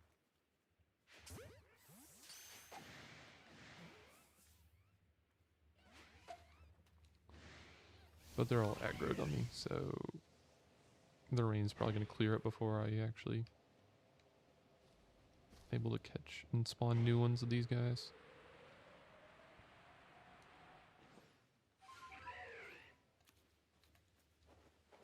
That's another reason why I like Pokemon hunting or shiny hunting in Scarlet and Violet a little bit more. Pokemon don't get angry at you. It's a cool mechanic. It adds a new layer to the game. But it makes shiny hunting frustrating when you can't catch them when they're angry at you. Oh, and then the rain cleared up.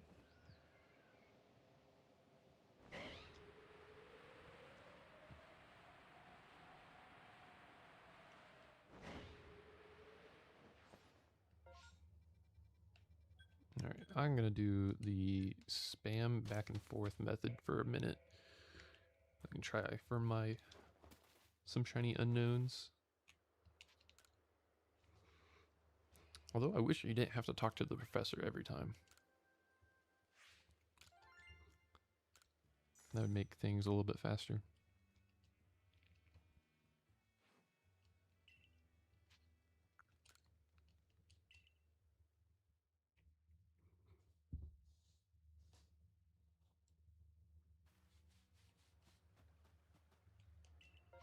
I think that's another reason why Pokemon ZA is one of the best shiny hunting methods in all of Pokemon. I know it's like they drop the shiny rate in general, but the fact that you can spam the map really easily on the Switch too, just because of how fast the loading times are, makes it a lot easier.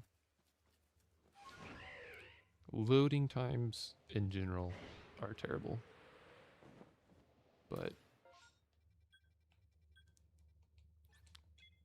yeah, I think I also really enjoy Scarlet and Violet on the Switch too, because loading times are so much faster on that game with the Switch 2 version.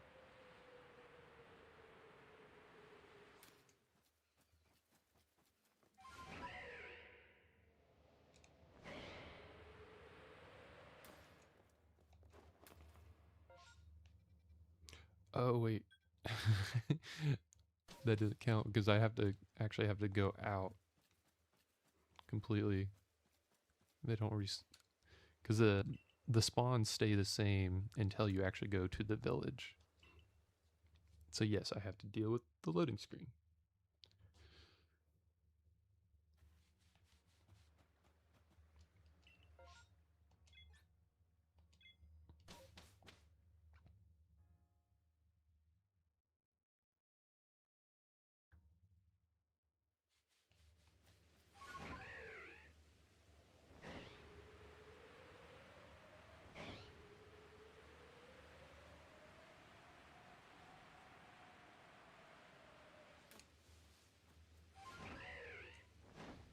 Too far.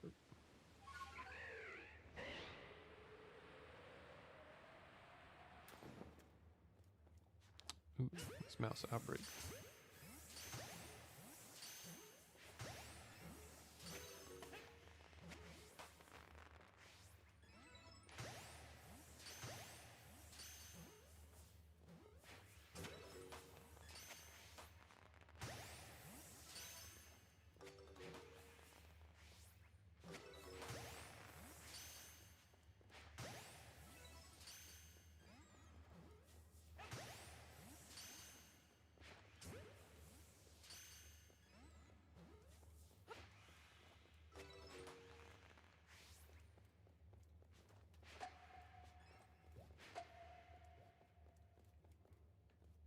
Tartar sauce.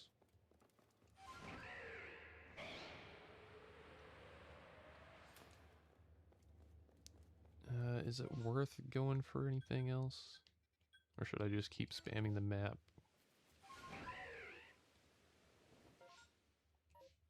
I'll do one.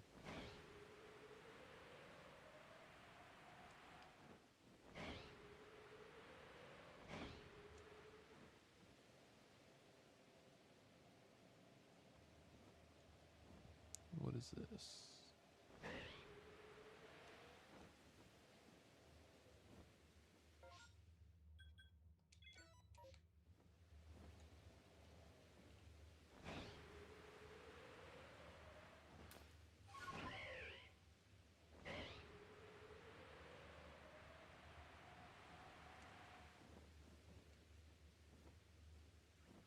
Yeah, I'm gonna go back to spamming the map.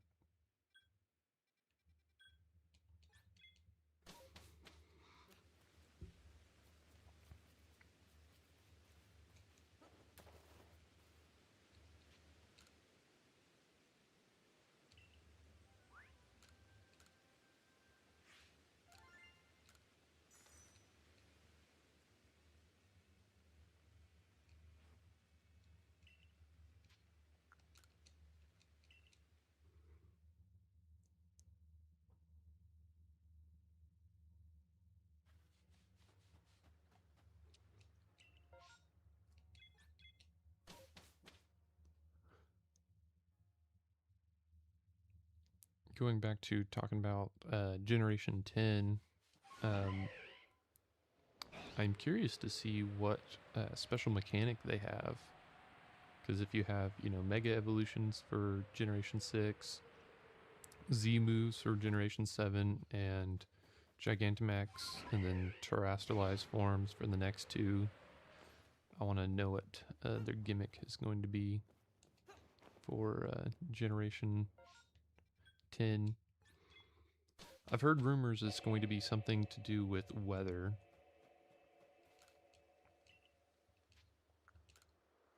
But I'm going to see, curious to see how they implement that.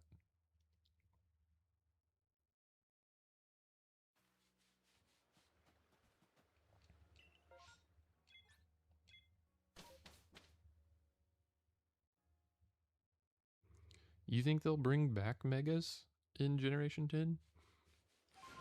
I'd be honestly really surprised if they would bring back Mega Evolutions.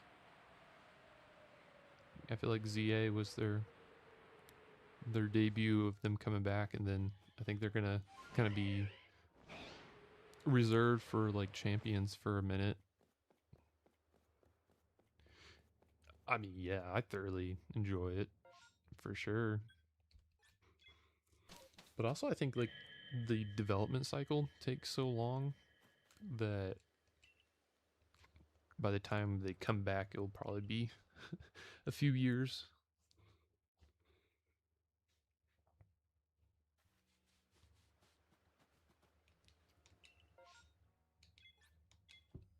I also wonder, like, so I feel they pretty much make a Pokemon that has a Mega be its final form. I guess with the exception of Floette. But I'm curious, like, what if they plan on having, like, for instance, let's say like Absol. It's like a single evolution Pokemon. What if they ever wanted to give it an evolution? Would its Mega now longer, like, now it feels weird because then, its first evolution has a Mega, but its second probably wouldn't. So it just, I say that because I wonder, like, are they locking themselves out of future Pokemon evolutions by giving Pokemon Mega Evolutions? But then again, it's their own game, their own rules, so they can do whatever.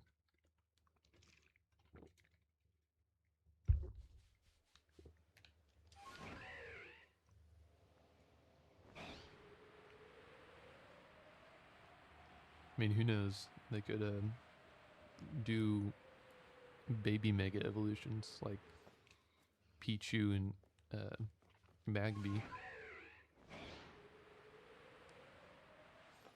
That would be pretty interesting, to be honest.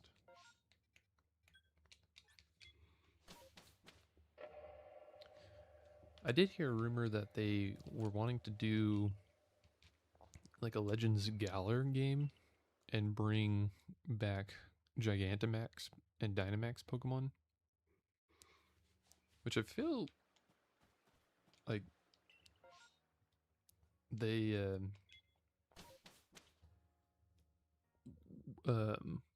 like those were pretty underutilized because I don't know, I just don't think of the Dynamax forms of Pokemon as often as I would think of Mega Evolutions. And then like Generation 7 and 9, they just put it, you know, give them a Z move crystal or make that entire Pokemon a crystal. And I don't think those game mechanics are coming back.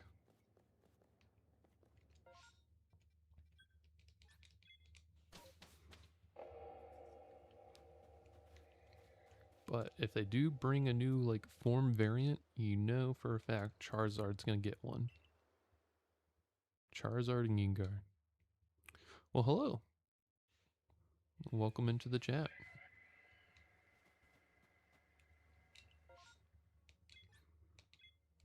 I'm just having a chill stream talking about Pokemon, video games, and anything. As I shiny hunt.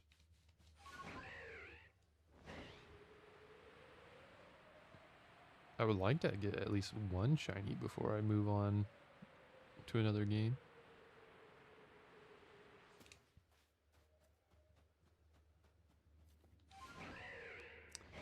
Yeah, he does. He does get one too many form changes.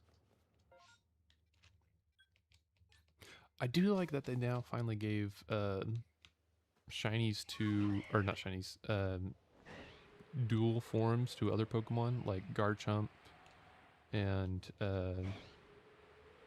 Absol and Lucario. How many shinies do I have? I want to say I have a ton, but as far as like individual unique forms, it's either 400, like 300 to 400 range of unique forms of. Oop, I didn't go back to the village because I do plan on someday achieving every single Pokemon in my Pokemon home account to have shiny, as well as all the form differences, excluding like the infinite amount of spindas, because you can't achieve that. But I do want to get as much as possible. So I would say I'm probably 25% to 40% of every shiny caught. I would have to look at my list, but I do have a lot.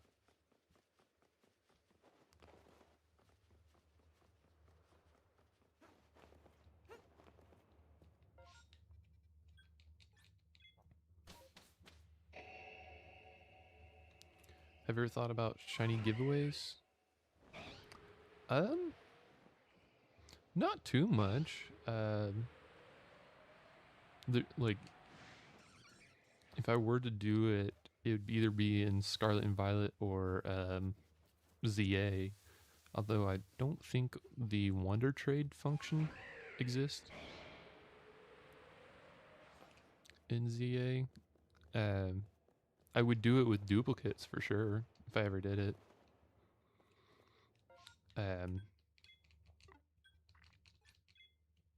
It's something I could possibly do in the future.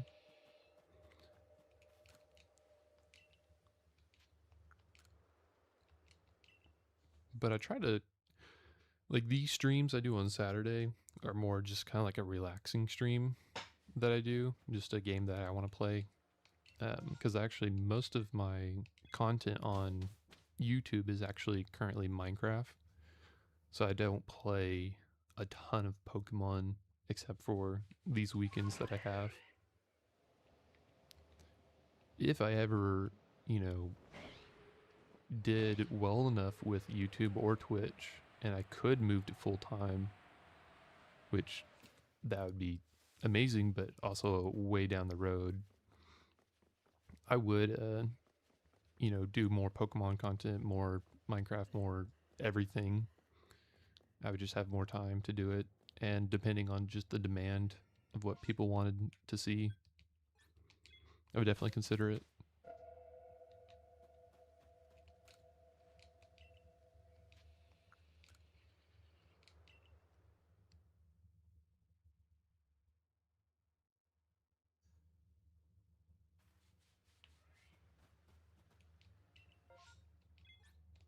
All right, I'm gonna spam this map about maybe 5 more times, and then I'm gonna switch over to ZA because I do want to at least get a shiny. And ZA is the game that will give you shinies like crazy.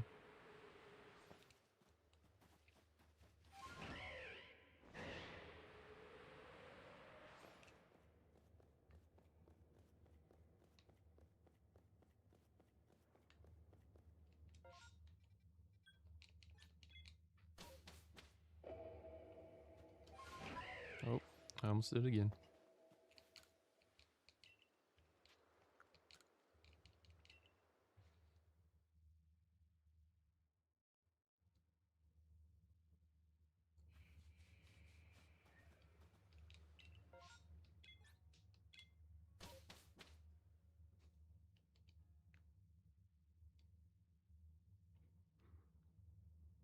Some of the best shiny forms, I would argue,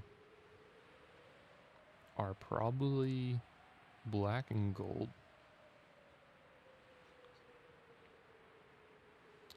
Do you have the shiny charm? Yes, I do have the shiny charms. This is not a full odds hunt that I'm doing. But unknowns definitely take a while because this is the only spot they will spawn on the map. And once I get one shiny unknown, it makes it infinitely, well, not infinitely, but a lot harder to get every single one because my chances of getting duplicates of unknowns will definitely increase. But yeah, in all my games, I have the shiny charm, at least on my main accounts.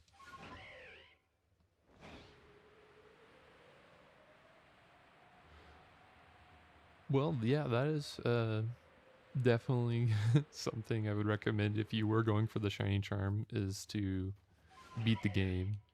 I would honestly recommend that in most Pokemon games, is beating the game. I do actually really enjoy, it's pretty difficult in this game, but I do enjoy how to unlock the shiny charm in this one because it's based off of getting every Pokemon to research level 10, which is, I thought, a really cool mechanic. It makes it a lot more grindy, for sure, but it is, I don't know, it gives a little bit more gameplay value.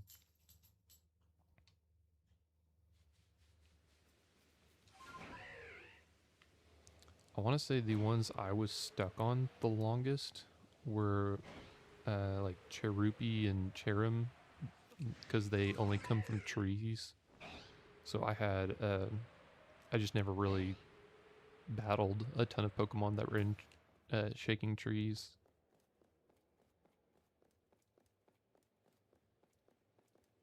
The pre-evolution.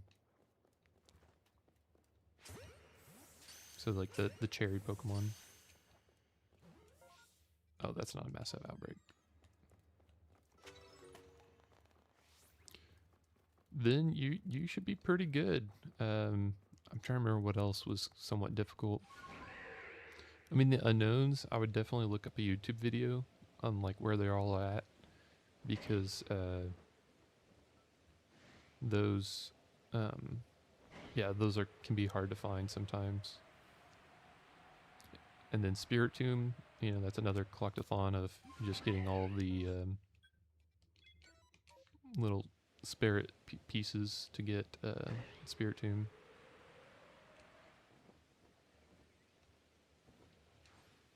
I'm gonna try this real quick. If I don't die.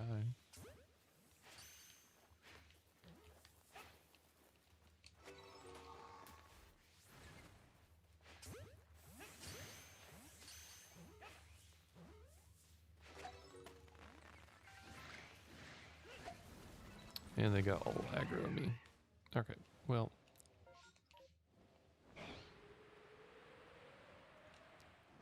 I'm gonna do this map 2 more times.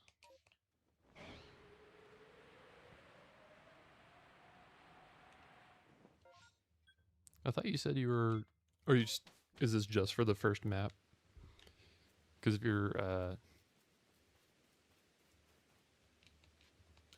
because there's like 5 maps. Okay, that's not bad. I would say the evolutions is actually really hard to do in the beginning because you gotta wait for the time distortion to catch them, or I guess you could involve them, but that can require a little bit of work. Because I remember, I think Sylveon and, or no, it was Espeon and Umbreon were challenging because of the friendship mechanic. Ooh, I don't have this Pokemon shiny. Let me try this real quick. And then I think this will be my little last thing on Legends Arceus.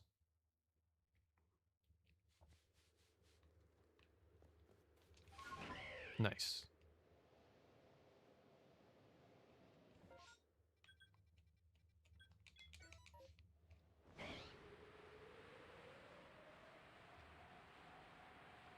Yeah, if you did time distortions, that's probably one of the better ways. Unless you involved an EV to an Espeon, then I think from there you just try to see its like different attacks or something like that.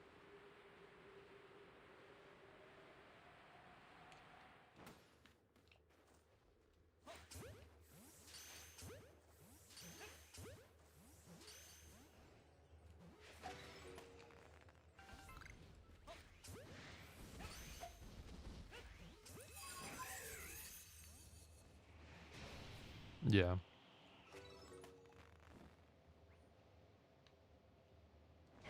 Honestly, getting all the evolutions in every Pokemon game can be a pain sometimes, unless they spawn naturally.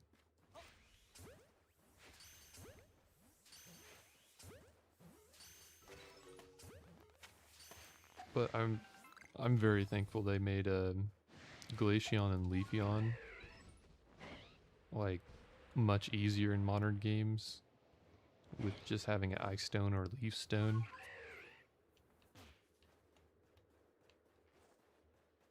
Because some the like Sylveon's not too bad, you know, teaching it a fairy move. Because sometimes modern games you just have to revert the move to a fairy type or a fairy move.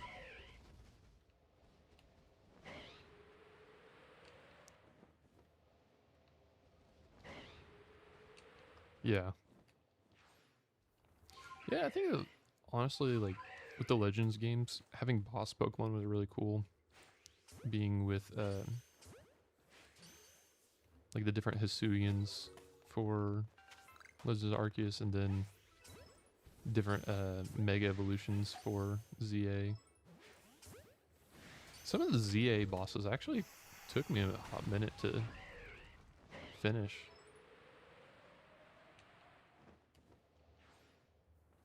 They actually like felt a little difficult.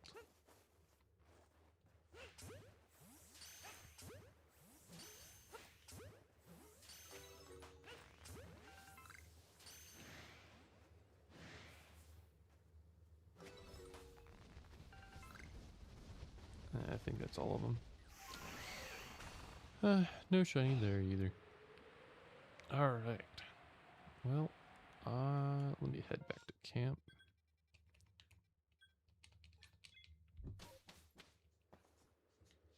Yeah.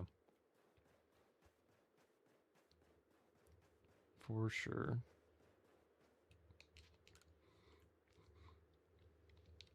I feel like they should just keep making Legends games, because each one have been amazing. I mean, yeah, you can argue like the performance and graphics and some nitpicks here and there, but for a Pokemon fan, I have thoroughly enjoyed both Legends.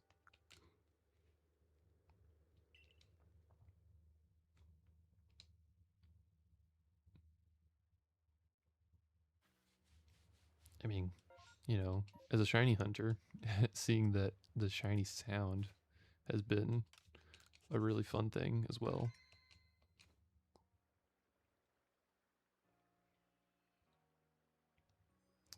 And speaking of ZA, let me go hop over there.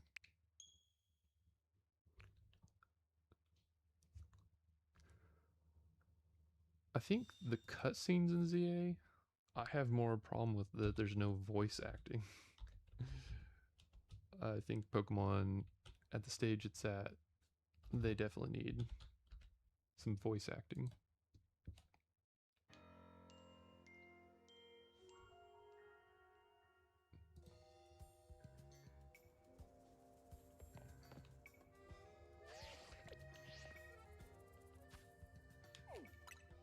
Alright, what Pokemon do we got?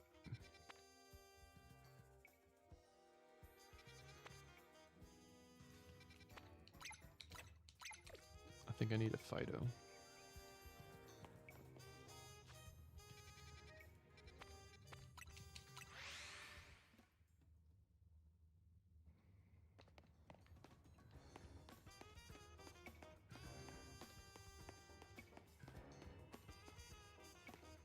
Yeah, it it is pretty terrible. Like just hire the the anime voice actors.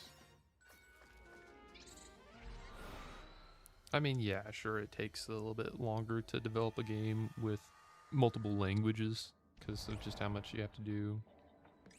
But I think, you know, Pokemon's one of the highest grossing companies of all time, so they could do it. Okay, cool. We got some bread dogs there. I'll just reset for these.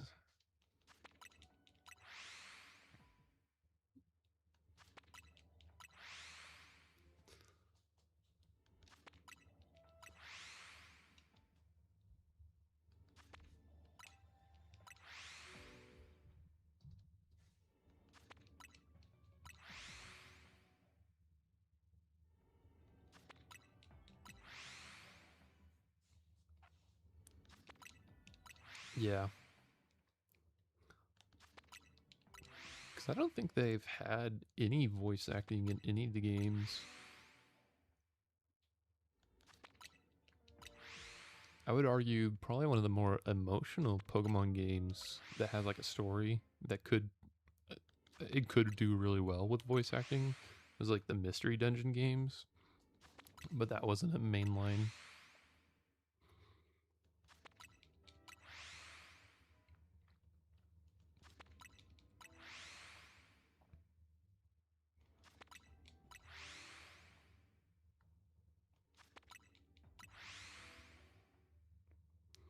I will say when it comes to cutscenes, and this is like gaming in general, I think they should have the ability to skip cutscenes as just a general standard because they're great and all, like first watching.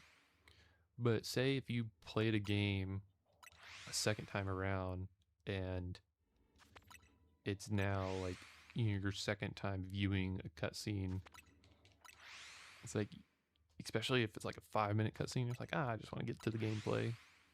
I feel like you should have the ability to cut it. Nope, not a shiny yet. Yeah. Voiceless or voiced cutscenes. I think everything should just have a the ability to skip it if you wanted to. I think that should just be a general standard across the board.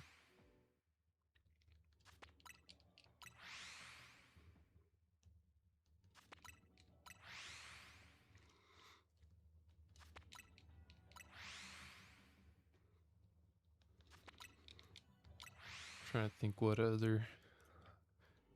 Earlier in the stream, I was talking about Kingdom Hearts. that game has a ton of cutscenes.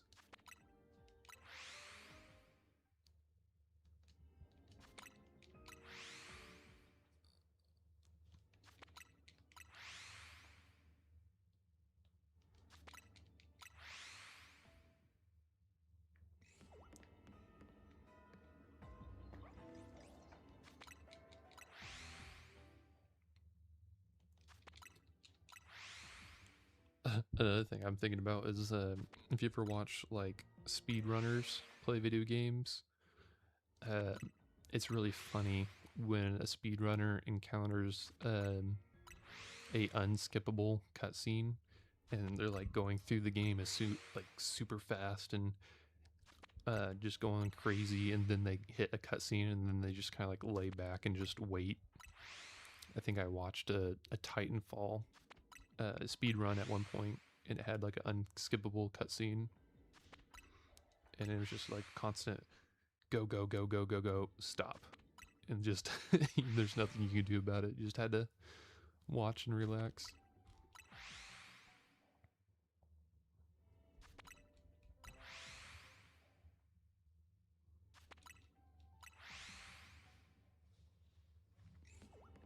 Come on.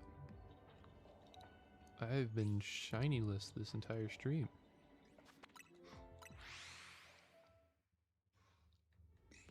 What's on the other side? Is there more keys?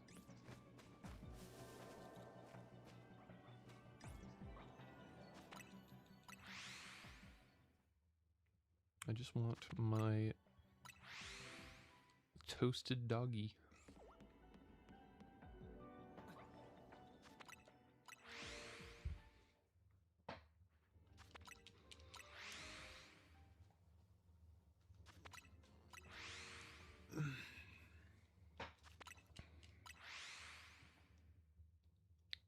One thing I do actually really like about Pokemon ZA, I think, yeah, Legends Arceus did it too, but in your Pokédex. Actually, now I think about it, I think pretty much every Pokemon has done it, where like when you look at Pokemon in your Pokédex, they will have their shiny form in there if you've caught the shiny one. And I heard the Sparkle when I was resetting. I don't know where it's at, but I heard the Sparkle.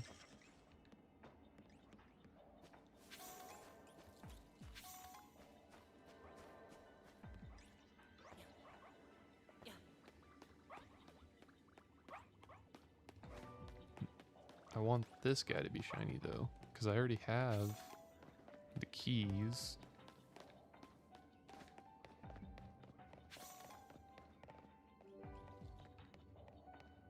Oh wait, is that? There it is, sweet. Finally. First shiny of the stream. I wonder if that was the Sparkle I was hearing.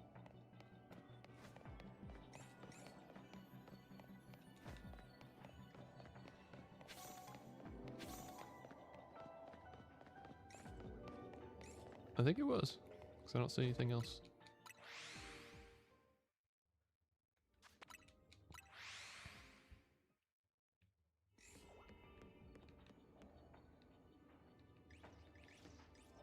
What else can spawn here? There was the clef keys.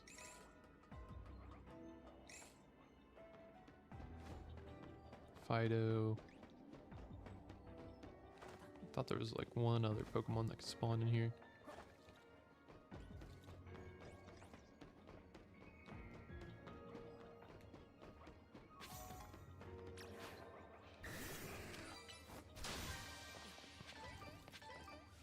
Oh, Clefairies. They're so far away though, I don't think they would pick up on my radius of resetting the map. I think I'm still missing some Clefairies as shiny, so it'd be nice if they... I think I'm missing a Cleffa.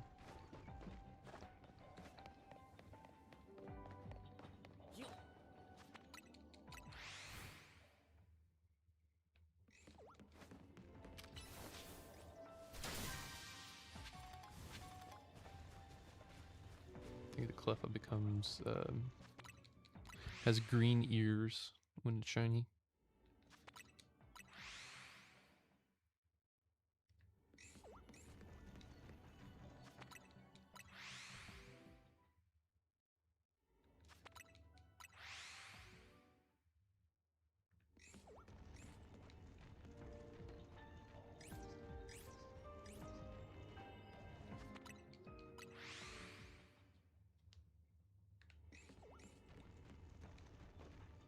Just want one more Fido.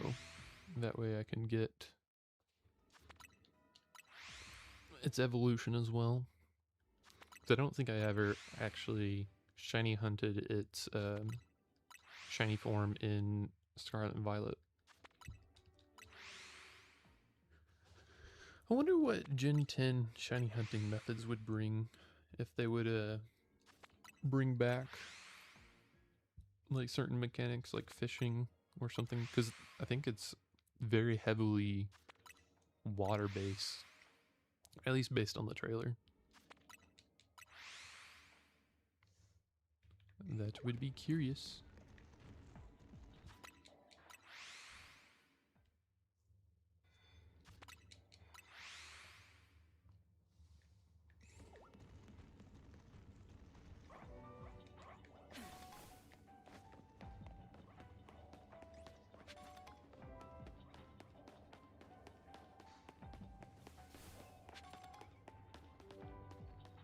Catch combos. That was really only in, as far as the Switch goes, the Let's Go series. There was the Poke Radar in the BDSP and Diamond and Pearl era. Oh, there was also fish combos, if that's what you're thinking too. I remember those being a thing. Oh, is that another one? Nope, that's just the lighting. Okay.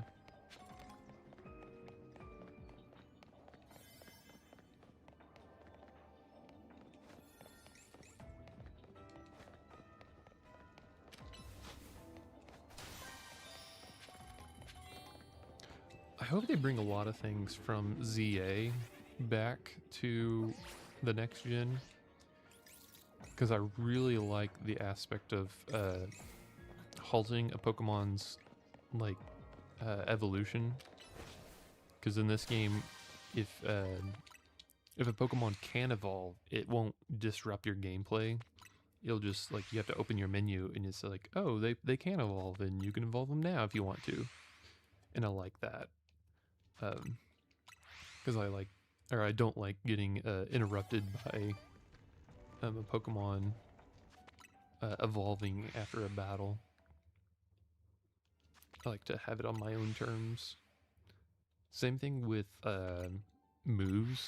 I think that was a really nice change they made. Because, like, I'll level up a Pokemon is like, oh yes, I understand they have a new move, but I don't want to hit, forget, or keep move every single time they learn a new move. And, like, if I were to get a brand new Pokemon at level 1, I'm like, oh, I got this Charmander and I want a Charizard real quick. And I'm at the end game, so I'll get a ton of levels really fast. And then it slows down that progress because I have to, you know, say if, okay, gotta forget this move, remember this one. But in ZA, it's like they all just, they know the moves and then you can change them out later. Especially when you just have like over 1,000 Pokemon to choose from. It just, that's a lot of a lot of work, a lot of managing in just for move sets.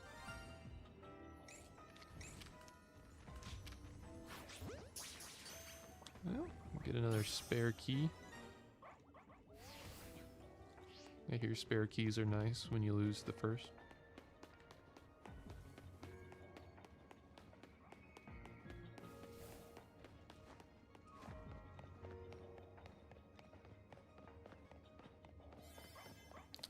We did not get a second doggo, but that is okay. At least I'm getting shinies. Shiny ZA. Easiest shiny game but I like it. I like it a lot. Okay, let's see what else we got. Some more keys. I do think I need another octopus.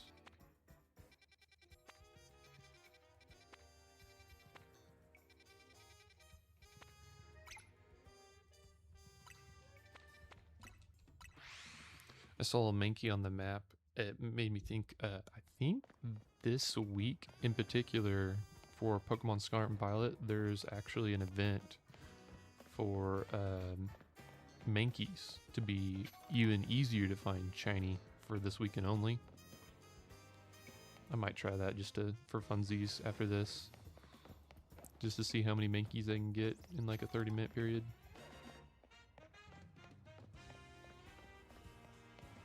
Alright, how do I get up there?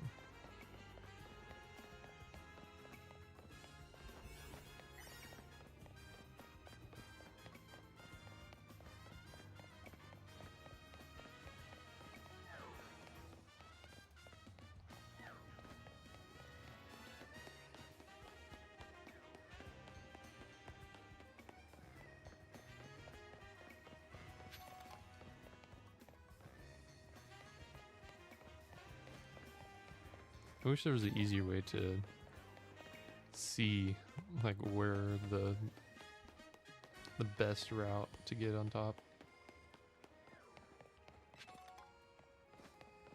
That might make the game a little too easy, but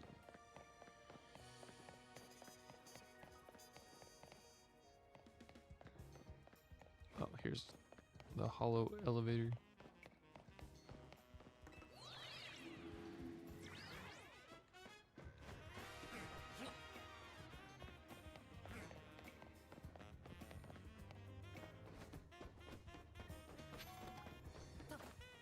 Another change they made from Scarlet and Violet to this game is I don't have to push A to grab all these sparkly things. The previous installment you had to literally press A for every single one, but in this one you just walk over.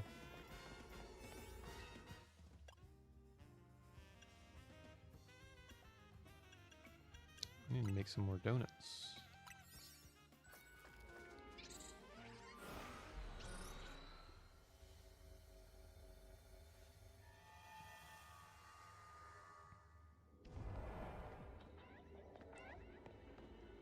Okay, good spot for Panchan.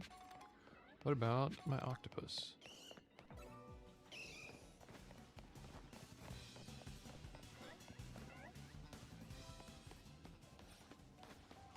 I don't know if that is in the range. It might be. So I'm like, what, right here?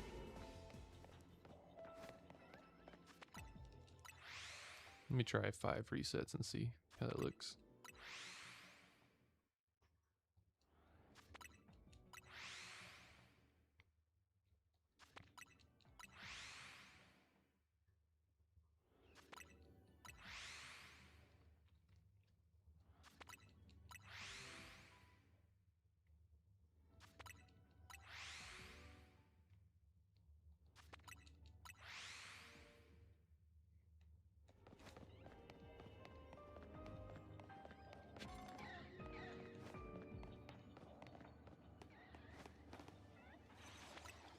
It might be in range.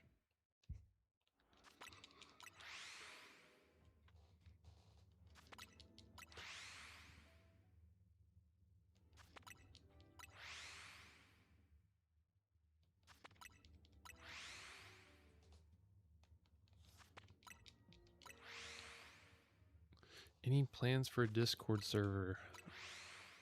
I was asked that a couple weeks ago or so too. I feel like I'm not that big on Twitch or YouTube to warrant it yet, is my thoughts. Because I feel like being so small, I would kind of have to manage it for the most part. And I feel like that's just one more thing that I would have to take care of and manage. And if it's not active, people wouldn't want to be there as often. So maybe at some point, but I don't have any plans for a Discord server yet. Because I know that a lot of Minecraft YouTubers will make one, and they'll make like their own like Minecraft server, and like that's how you would learn how to get on there and everything.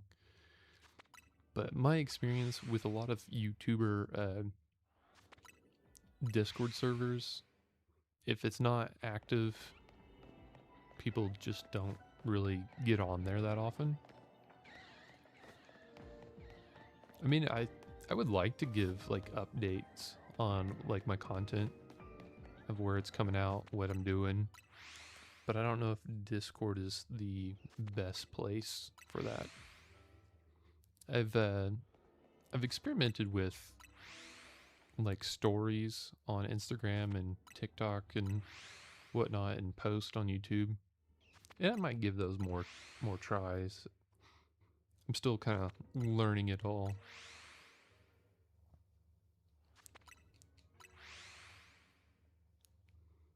But I will say I had probably one of the best weeks on YouTube of the entire career, because I had like my highest viewed short, or close to highest viewed short and video, happen in the same week. So that was pretty exciting when it comes to content creation.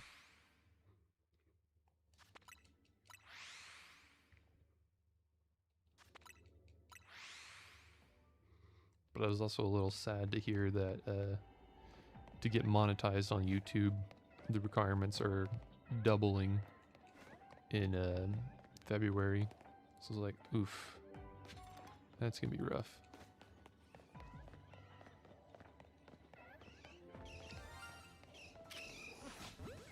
Yeah, I saw it too. I was more concerned with the octopuses. Which, what is its name? I need to go. Oop, hitting the wrong buttons.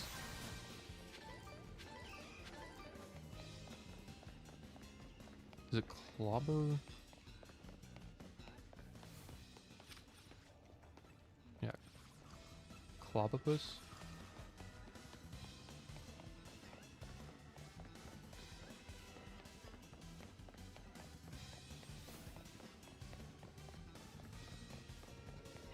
I think I have a few shiny Machamps, or not, Machops.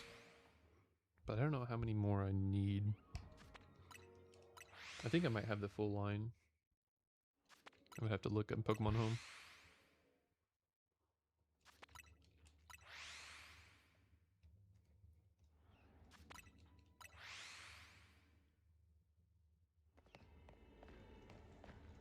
I do think I have both Pancham and its evolution.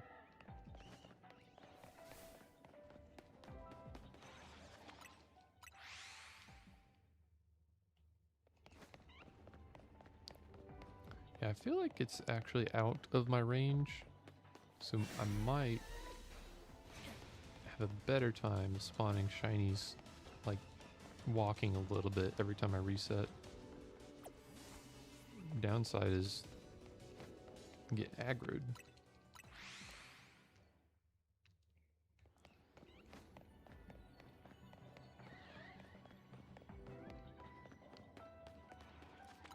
I do think I ate an alpha sandwich.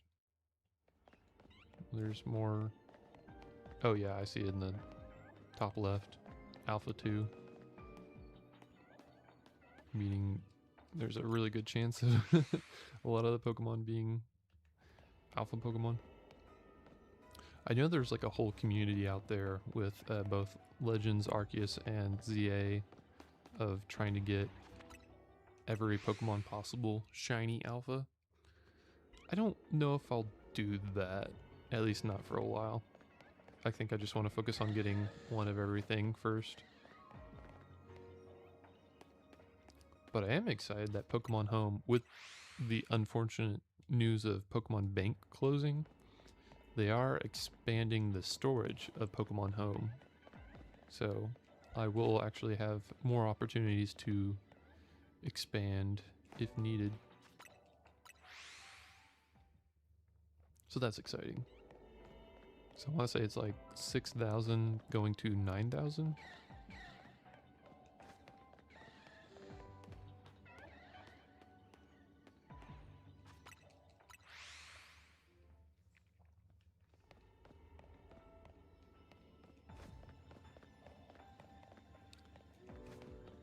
Oh, I was talking about shiny legendaries earlier. This game, you're actually able to hunt shiny Latios and Latias. So I'm excited to get those in this game because I do not have those as shiny legendaries. I think you have to, like on my top right of my screen, that little bar, I gotta fill it up and then you get like a chance to hunt them. I'm not entirely sure. There might be like some quest involved with it.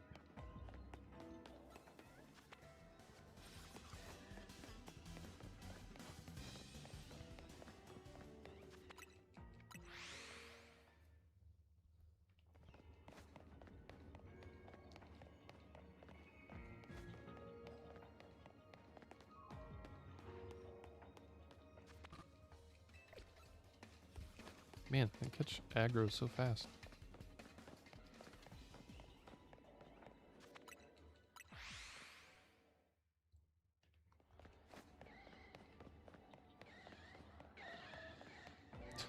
Goodness, those are all alphas.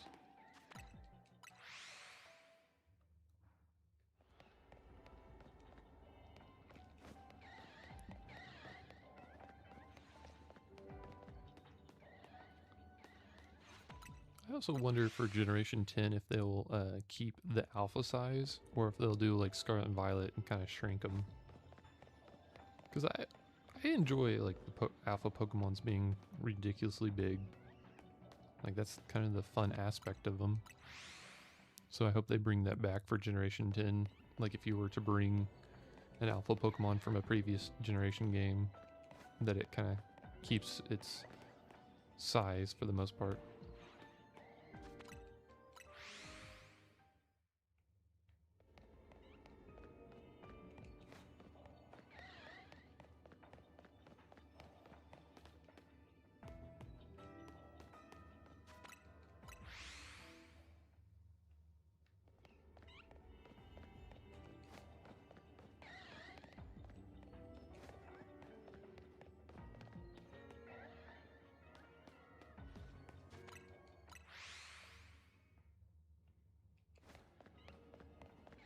I think I'm just gonna start looking at the clobber Pokemons and stop looking at all of them because I think that's wasting time. Because the nice thing about shinies in this game is, like, you know, they don't disappear, so you can just keep on resetting the map over and over again.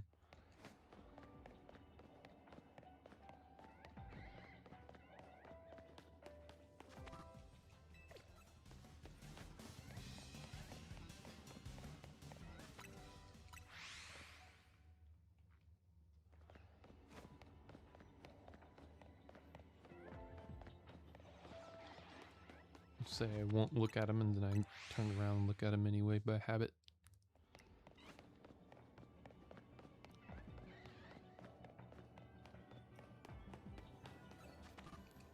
Ah, goodness.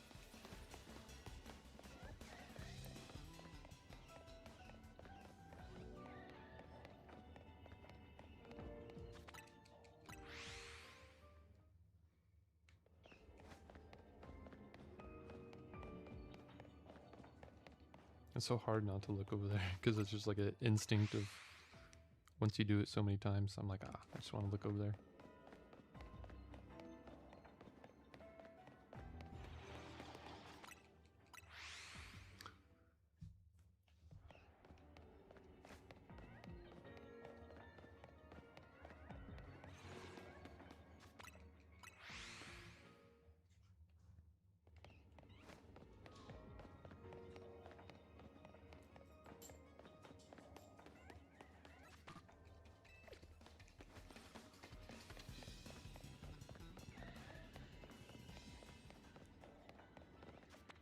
If you could recolor any Pokemon shiny, what color would, or what Pokemon would you pick and what recolor would you choose?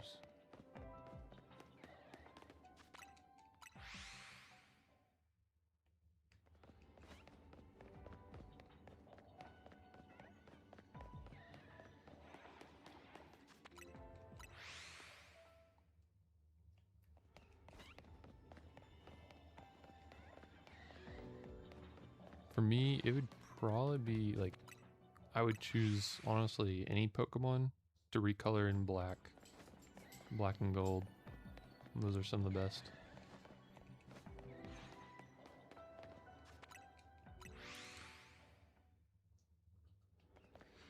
Yeah. I'm trying to think what... I think it works for Espeon, but that's about it. Like, this did not need to be green. I wanted it to be blue like Dratini, or pink. Tauros is a pretty bad green shiny.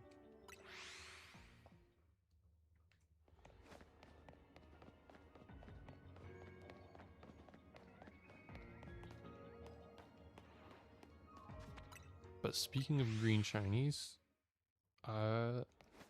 Scarlet and Violet, there's a ton of Mankey outbreaks that we could do. And those are all green.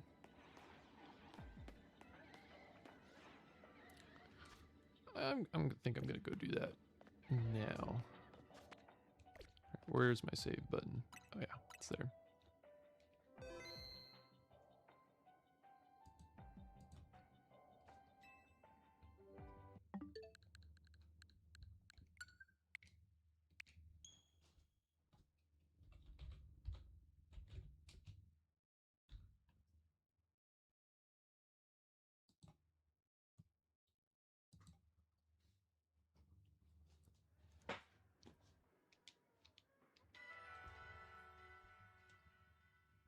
Although, I think I do have... Yeah, the last time I was in here, I was doing a Feebas shiny hunt. Because they had an event for that one. So if I were to connect to the internet, I would lose the Feebas. And I do need, like, a Feebas... or, no, a shiny female Milotic, I think is what I'm missing. So I'll try for that one more time, and then I'll do some shiny Mankeys.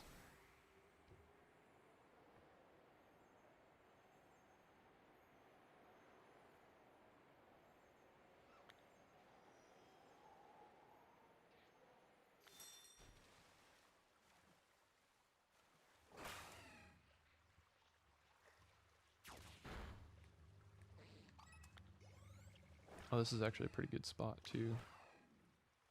They're spawning pretty nice.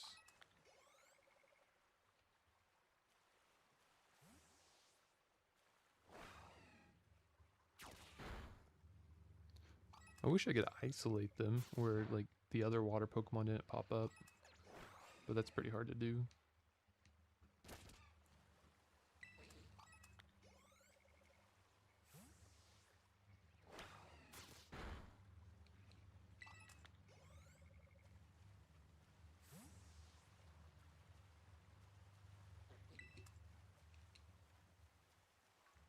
Well, I started off saying that was nice, but then...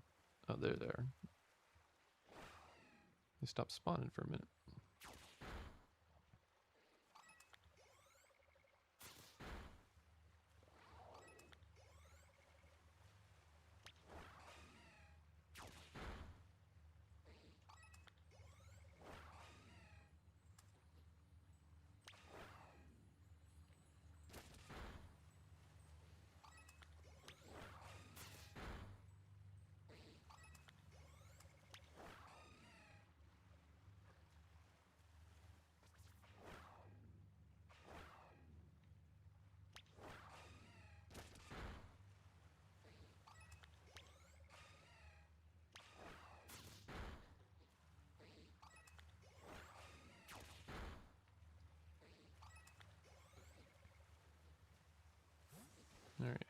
easy is it to reset this Pokemon?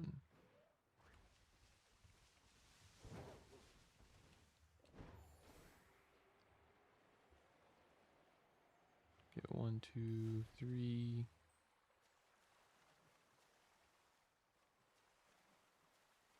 Four. Gonna get a few over here.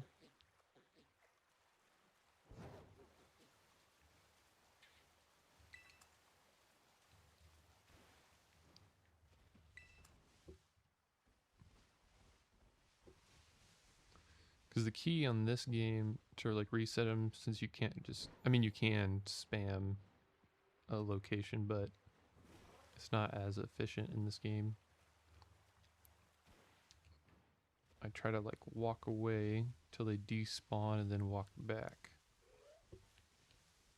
I'm trying to find a good angle to do so where I get the maximum amount of Feebas coming back.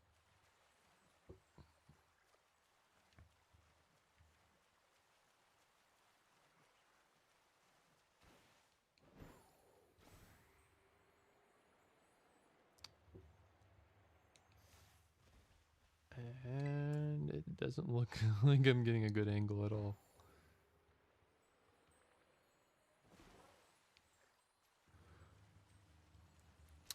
Well, I'm going to go back to what I originally set out to do in this one. I want to do some Mankeys. I just feel like the Feebas is going to take too long. Maybe some other day. But with this Mankey outbreak, they increase the shiny odd. Ooh, actually, do I want to do Primate or Annihilate? I think I could probably honestly do all of them pretty easily. Because if I remember right, when they do these boost odds, it's like ridiculously easy. Like within 10 minutes that I'm able to find a shiny. Now watch me take an hour. Since we're on the land, I'm going to switch Pokemon. And yeah, let's see how long it takes me to get a green Mankey.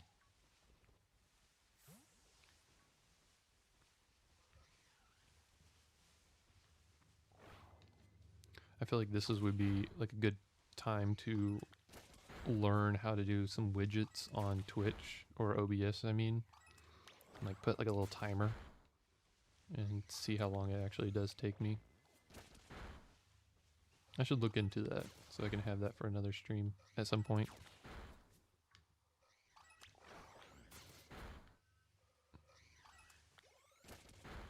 Because you never know when a good timer would come in handy for a stream.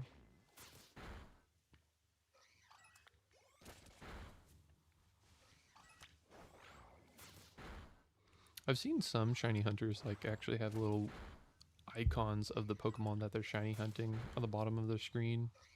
You need to learn how to do that as well.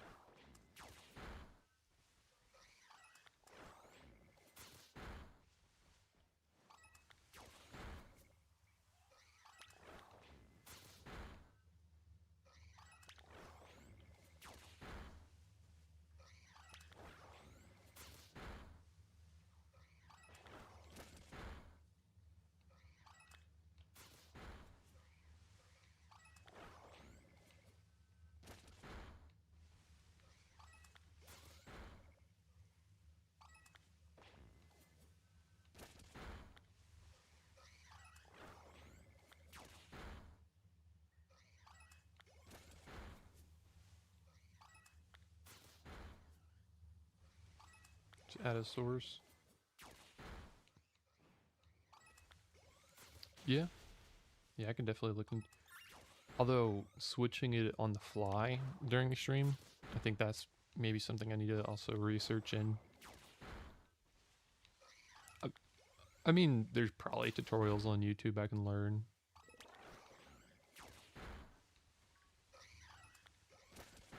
It's like, do you have to do it manually every time you? Because I've seen people do it like where how many encounters with a Pokemon? Do they just like push a button every time they encounter that Pokemon and just hit the next shiny Pokemon?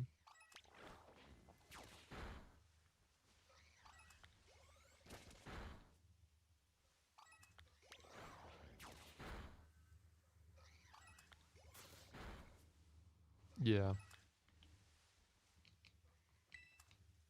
Oh, okay. Yeah, that's an idea I can definitely do.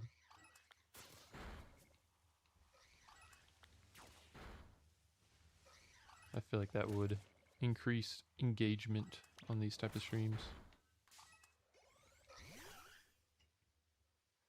Or at least make it a little bit more entertaining. Okay, I think I got 60? Give or take. Either way, it shouldn't take too long if we just fly away and fly back.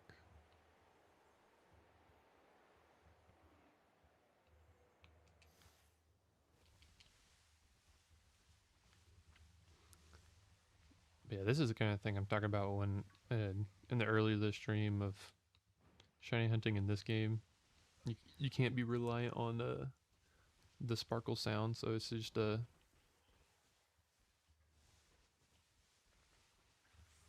I Spy game. Did I fly up? Yeah, I did for a second.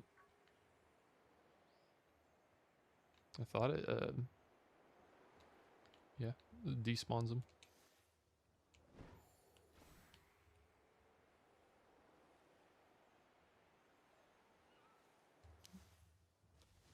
On the Switch 2, they definitely spawn a lot more, which is nice. More chances of finding a shiny.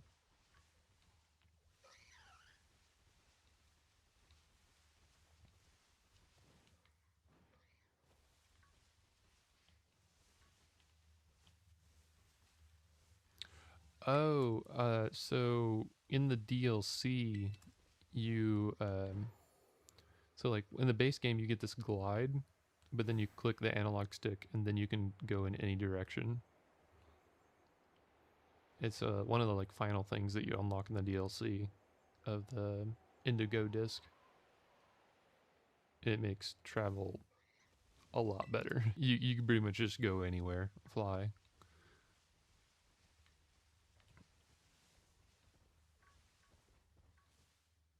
Never did the DLC.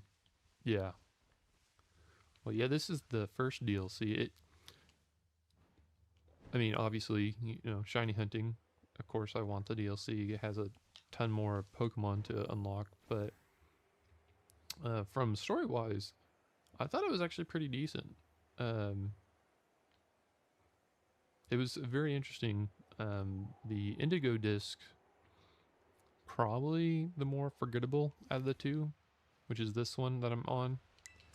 But I like the vibes it has, kind of like a foresty camp section. And then the Indigo disc was pretty cool, having like the terrariums and then the double battles, and then like the difficulty actually like had a decent spike, which was cool. Except I'm not the the world's best Pokemon fighter, so I struggled a little bit, but I enjoyed it.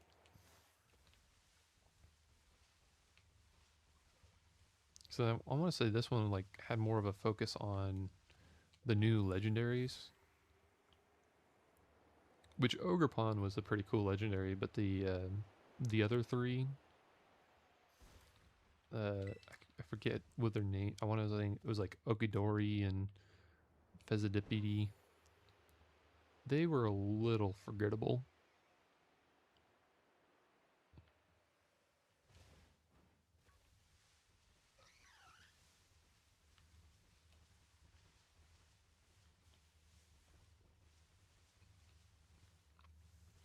Okay, I think I overestimated how easy this shiny would be. I thought for sure I would find it like right off the bat.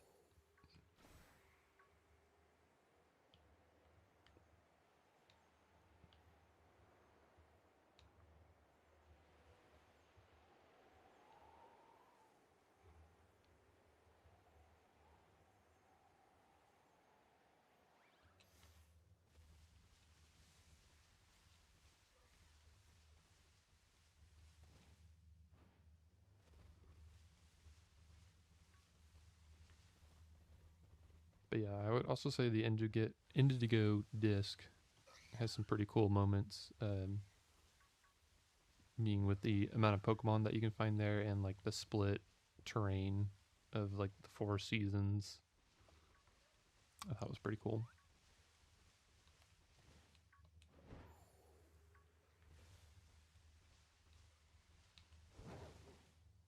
Are Pokemon DLCs a little overpriced? Yeah, but they're still pretty enjoyable.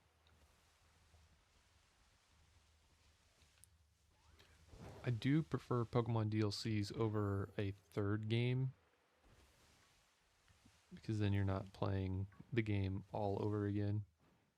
Or, basically have to, buy another separate game you can continue on in your one save file and same cartridge.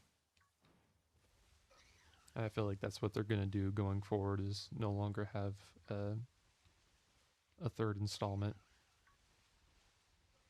Just have DLCs. At least that's how it looks from the past 2 generations.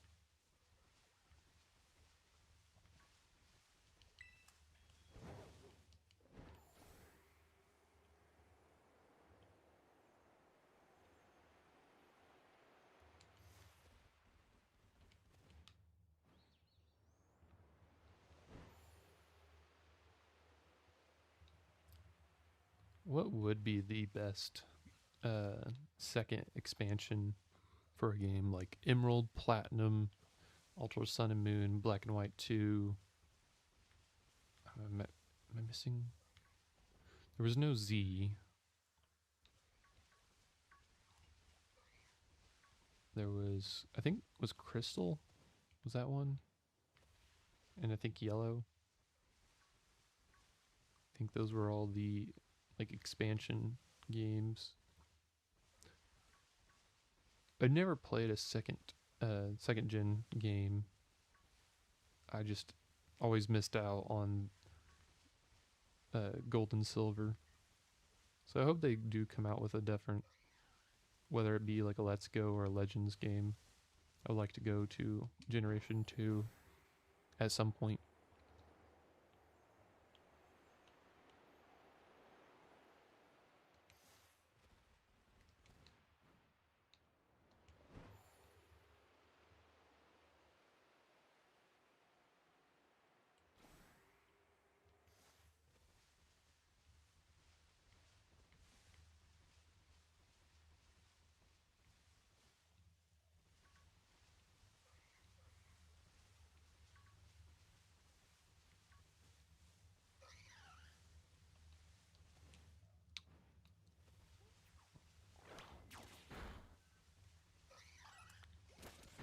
Oh, I was one short of getting the full shiny effect.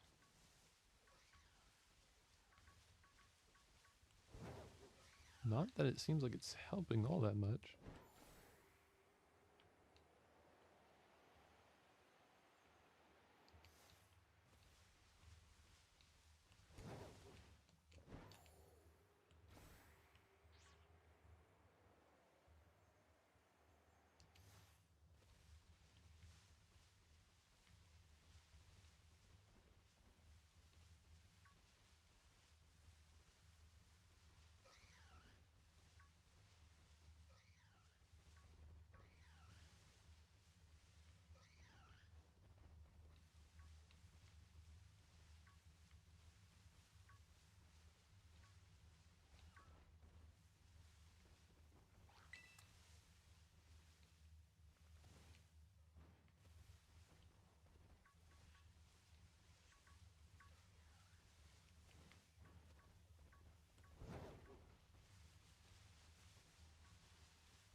I feel like also when you shiny hunt in this game for a extended period of time, your eyes get really tired just because of staring and like looking at little tiny dots of Pokemon to see if they slightly change colors.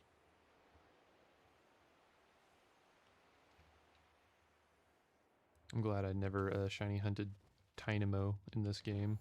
He was much easier to shiny hunt in Legends ZA. That would definitely be an eye strain.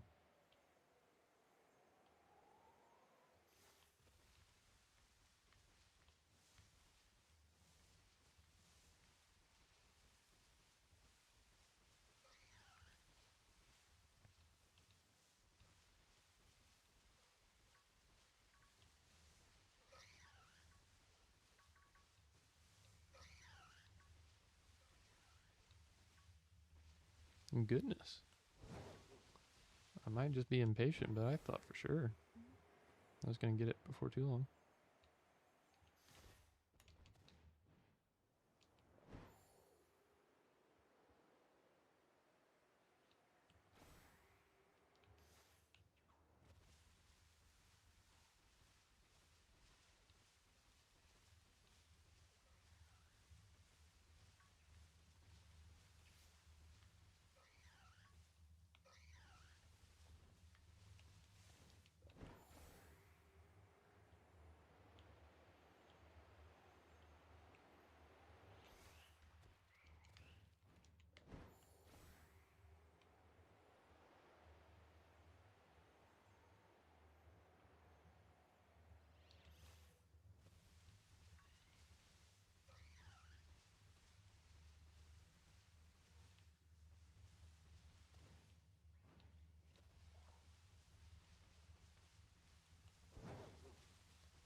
Another Pokemon that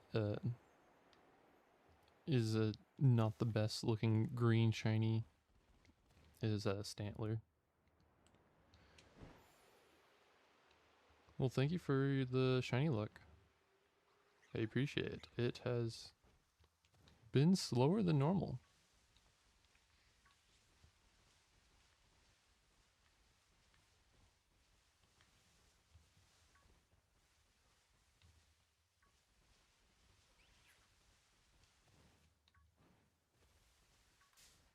Oh, I didn't even see that.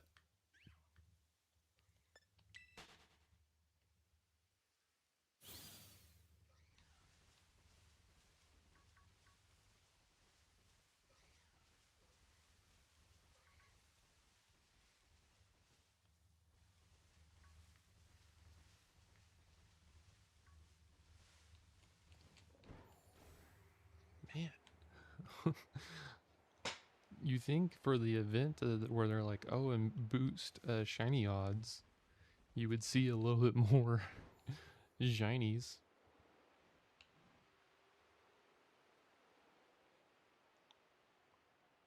Yeah, oh, absolutely. Especially like the little Pokemon that definitely like hide in the grass or blend with the grass texture.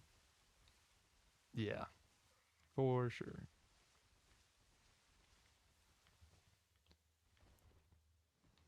That'd be kind of fun though if you could have like a little camera. Oh, it's not boosted shinies? Oh, no wonder. Because I'm like, I've played some of these shiny boost events before. I played these games before, and uh, yeah, I would get like shinies right and left. But for marks, that makes sense. So yeah, that's gonna take a. I know, because I was doing the Feebas one, and that one is like, oh, I really need a shiny Feebas, and it's not boosted shiny rates, just boosted marks. I mean, they pop up more often, which is nice. But it's like not not great for shiny hunting itself. Okay, well.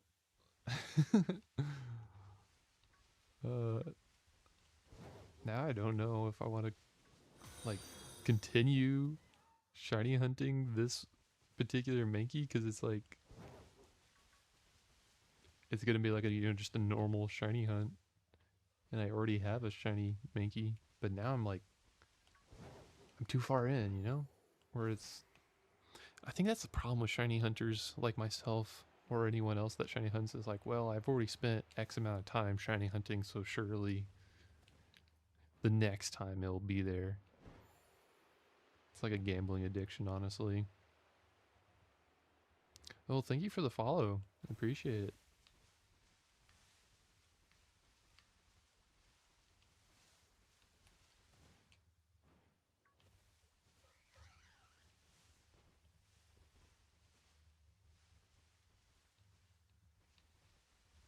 That's crazy.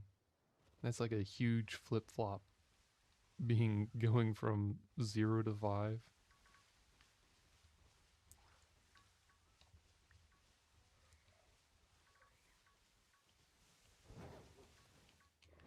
Yeah, I've had terrible shiny luck this stream. I've been hopping between multiple Pokemon games just for funsies, and I got some shinies in ZA. I mean, obviously it's the easiest shiny hunting game, but I usually get 1 or 2 in Arceus, but I got none. And then I'll shiny hunt in Sword and Shield with the Masuda method, and that one just takes forever.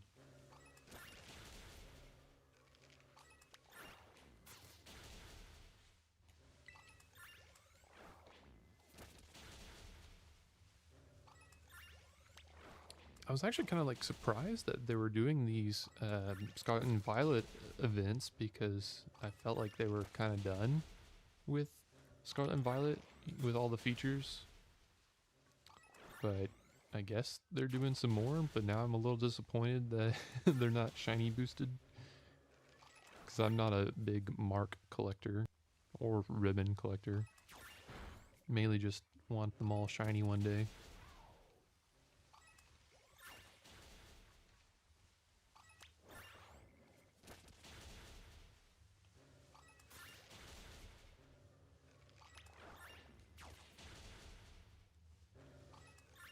Oh, nice.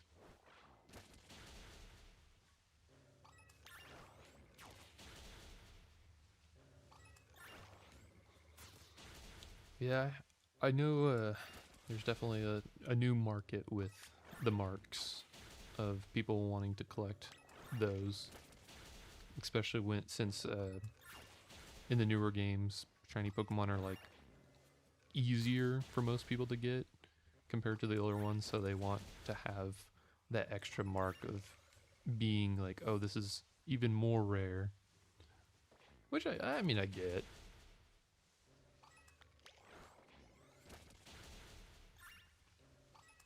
Oh, nice. What are some of your goals for shiny hunting with marks?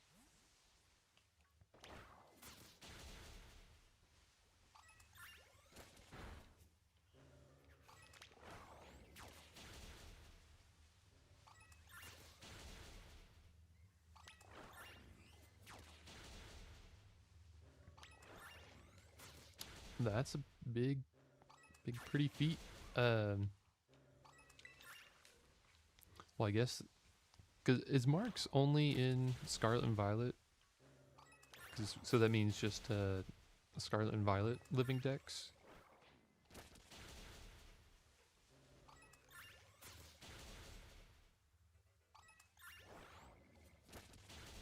Oh, I didn't know Sword and Shield had Marks.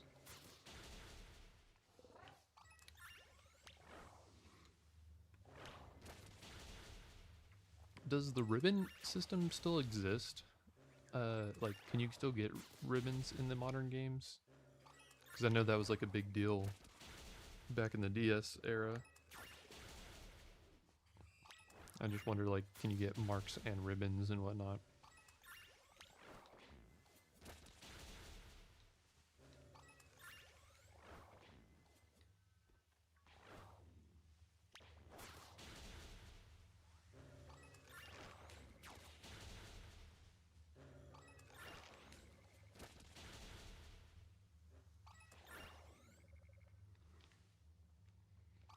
Yeah, I feel that. Yeah, my long-term goal is to get every single Pokemon shiny, um, and all the forms, but I'm allowing myself to do it in all the Switch games and not worrying about marks or what Pokeball I catch them in. Um, I feel like once I catch them all shiny once, then I'll allow myself to, go even more restricted, like get marks or get them in certain Pokeballs or go for alphas. But until then, I'm just gonna try to get them all shiny because that alone it will take some time.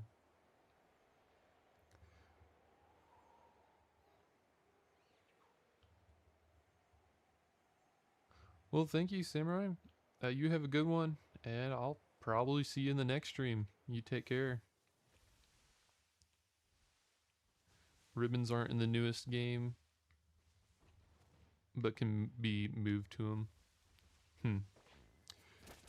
And I think that's kind of why I stick to um, the shiny hunting in the games, because I feel like the mark system, the alpha system, and ribbons, I never know if they're going to go away. Whereas shinies, I feel like those aren't disappearing anytime soon. Like they've been a main part of the game since like Generation 2.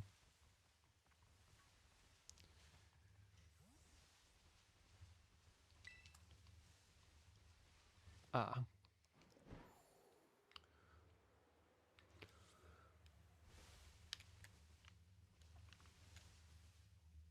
Well, I think uh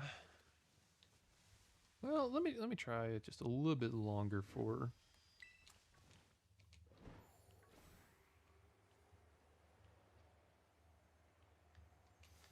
Is it possible to actually get like all the ribbons for one Pokemon? Is there a way to do that, or is it like because of transferring Pokemon up to newer versions that's like almost impossible nowadays? Because I'm pretty sure there's probably someone out there that's like, I got uh, all the champion ribbons for one Pokemon. Sounds like a YouTube title. Yeah, I saw that, and that's frustrating. But it is hopeful that they'll bring more old titles to the Switch because of that, because they're gonna have a piracy issue if they completely close Pokemon Bank and don't bring the older games up. I think the rumor is Emerald, Sapphire, and Ruby, which that's exciting. I know Leaf Green and Fire Red. I'm pretty excited to get through that game because that's the first way to legitimately shiny hunt Deoxys on the Switch. Yeah, that you're probably right. That is when Pokemon Day generally falls.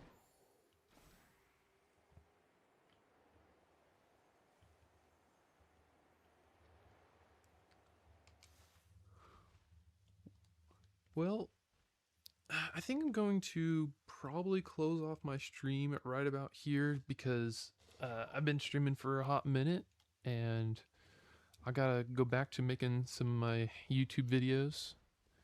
But yeah, thank you for hopping in. I stream on Tuesdays and Saturdays.